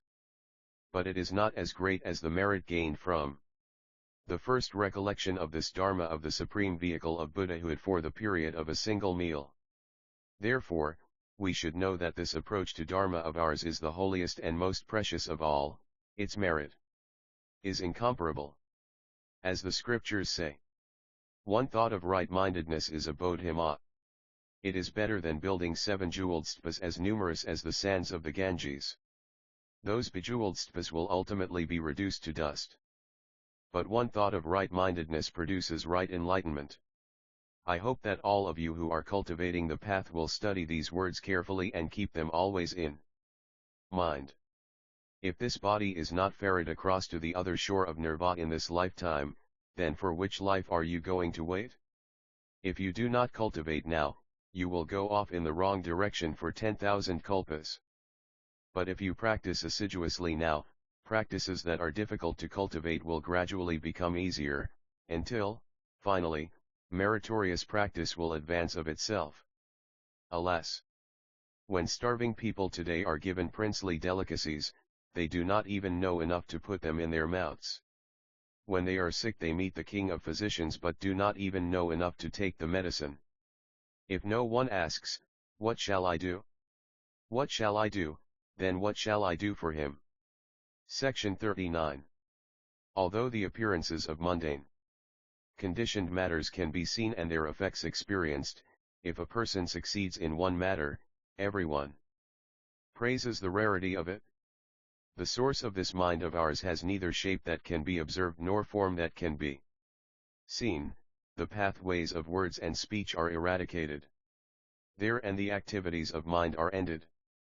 For this reason, Mras and non-Buddhists have no way by which they can revile us, and even the praises of Indra, Brahm, and all the divinities will not apply. So how is it possible that this kind of understanding can in any way resemble the shallow comprehension of ordinary persons? How pitiful! How can a frog in a well know the vastness of the sea? How can a wild fox roar like a lion? Therefore we know that in this degenerate Dharma age, a person who is able to hear this approach to Dharma, comprehend its rarity, and receive and keep it with faithful devotion has for innumerable kalpas served all the sages, planted all the wholesome roots, qualamla, and fully formed the right cause of prajna. He is of superior proficiency. As the Dimonstra says, if there is a person who is able to generate faith in these words, you should know that such a person has already planted all the roots of goodness in the presence of incalculable numbers of Buddhas. It also says, the Tathagata preaches it for those who aspire to the Mahina, he preaches it for those who aspire to the supreme vehicle. Section 40. I hope that those of you who are aspirants to the path will not be cowardly and weak. You must display heroic ardor. Meritorious causes made in past kalpas cannot be known. If you do not believe in your superiority, complacently resign yourself to being inferior, and decide that you will not practice this now because it is too difficult. Then, even though you might have the wholesome roots from past lives, you eradicate them now. The difficulty will keep increasing and you will move further from the goal. Since you have now arrived at the treasure trove, you cannot return empty-handed.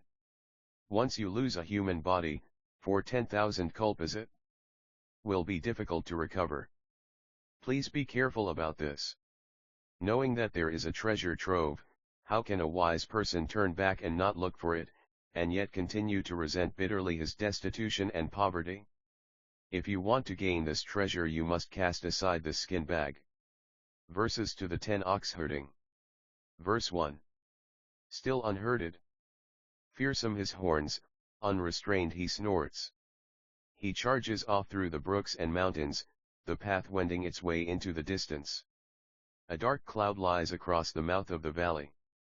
Who knows whether his hoofs are trampling on delicate sprouts? Verse 2. Taming begun.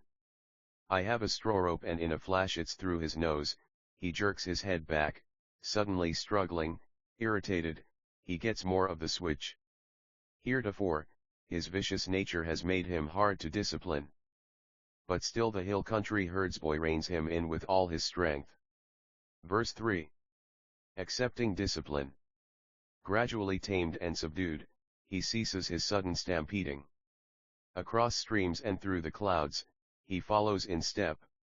His hand holding the lead rope taut, without ever letting go, the herdsboy passes the entire day, even forgetting. He's tired. Verse 4.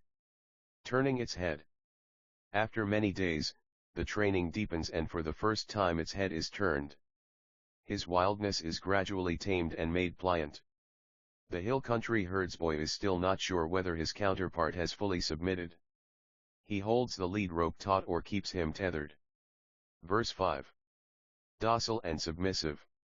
In the shade of a green willow, on the bank of a timeless stream, the boy releases him and he acquiesces, given free rein.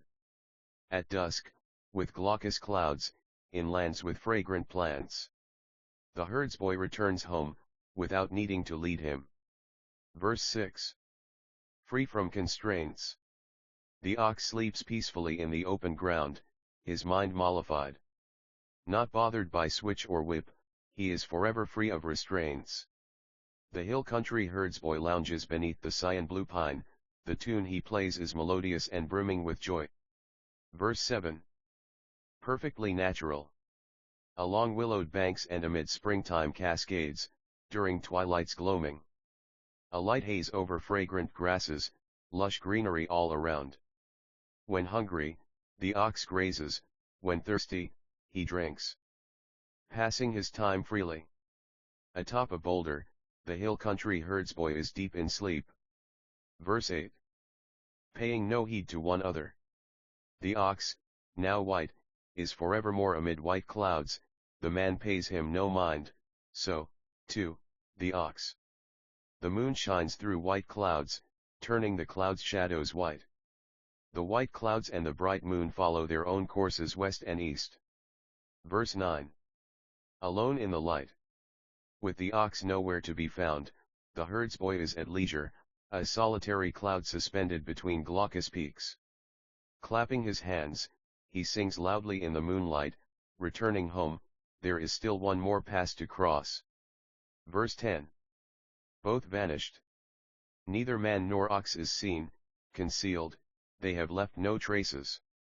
The full moon shines icily, the myriad images become transparent lit empty. Should someone ask what this really means, wildflowers and fragrant plants grow densely clustered. Text on seated meditation by the Master of Rest and Repose Hermitage.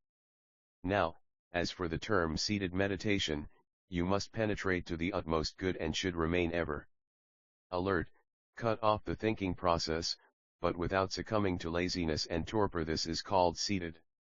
To be desireless amid desire and dust-free even while abiding amid the dust of this world. This is called meditation. Externally, nothing is released into it, internally, nothing is released out of it. This is called seated. There is nothing to which it is attached and nothing on which it relies, it is constantly shining brightly right in front of you. This is called meditation. Externally, it remains unmoving even when shaken, internally, it is quiescent and unswayed. This is called seated. To turn the light around and trace back the radiance, penetrating to the fundamental source of dharmas. This is called meditation. Not to be irritated by what is adverse or favorable and not to be distracted by sounds and sights. This is called seated. Illuminating the darkness, that brightness then surpasses even the sun and the moon, transforming all things, that merit is then superior even to heaven and earth. This is called meditation. To enter into the non-discriminative absorption while amid differentiated sense realms. This is called seated. To exhibit discriminative wisdom while amid the undifferentiated realm. This is called meditation. Combining all these various explanations, to function brilliantly with one's authentic nature remaining just so. This is called seated. Spatially and temporally, everything becomes sublime, and phenomenon and phenomena become unimpeded. This is called meditation. We may treat it briefly in this manner, but were we to examine it in detail, there would not be enough paper and ink to be able to explain it all. The great meditative absorption of the gas dragons is free from both quietude and action. The sublime essence of true suchness is free from both arising and ceasing. Looking at it, you won't see it; listening to it, you won't hear it. It is empty but non-empty, existent but non-existent. It is so great that there is nothing outside, it is so small that there is nothing inside. Its spiritual powers and wisdom, its radiance and lifespan, and its great capacity and great functioning are infinite and inexhaustible. Aspirants should examine this well and take great awakening as their standard, then, letting out a loud shout, they will all be fully endowed with copious amounts of numinous sublimity. How can you consider as your master and students transmissions that are like those of the heterodox followers of the perverted mras? How can you consider that attaining something is what is meant by the ultimate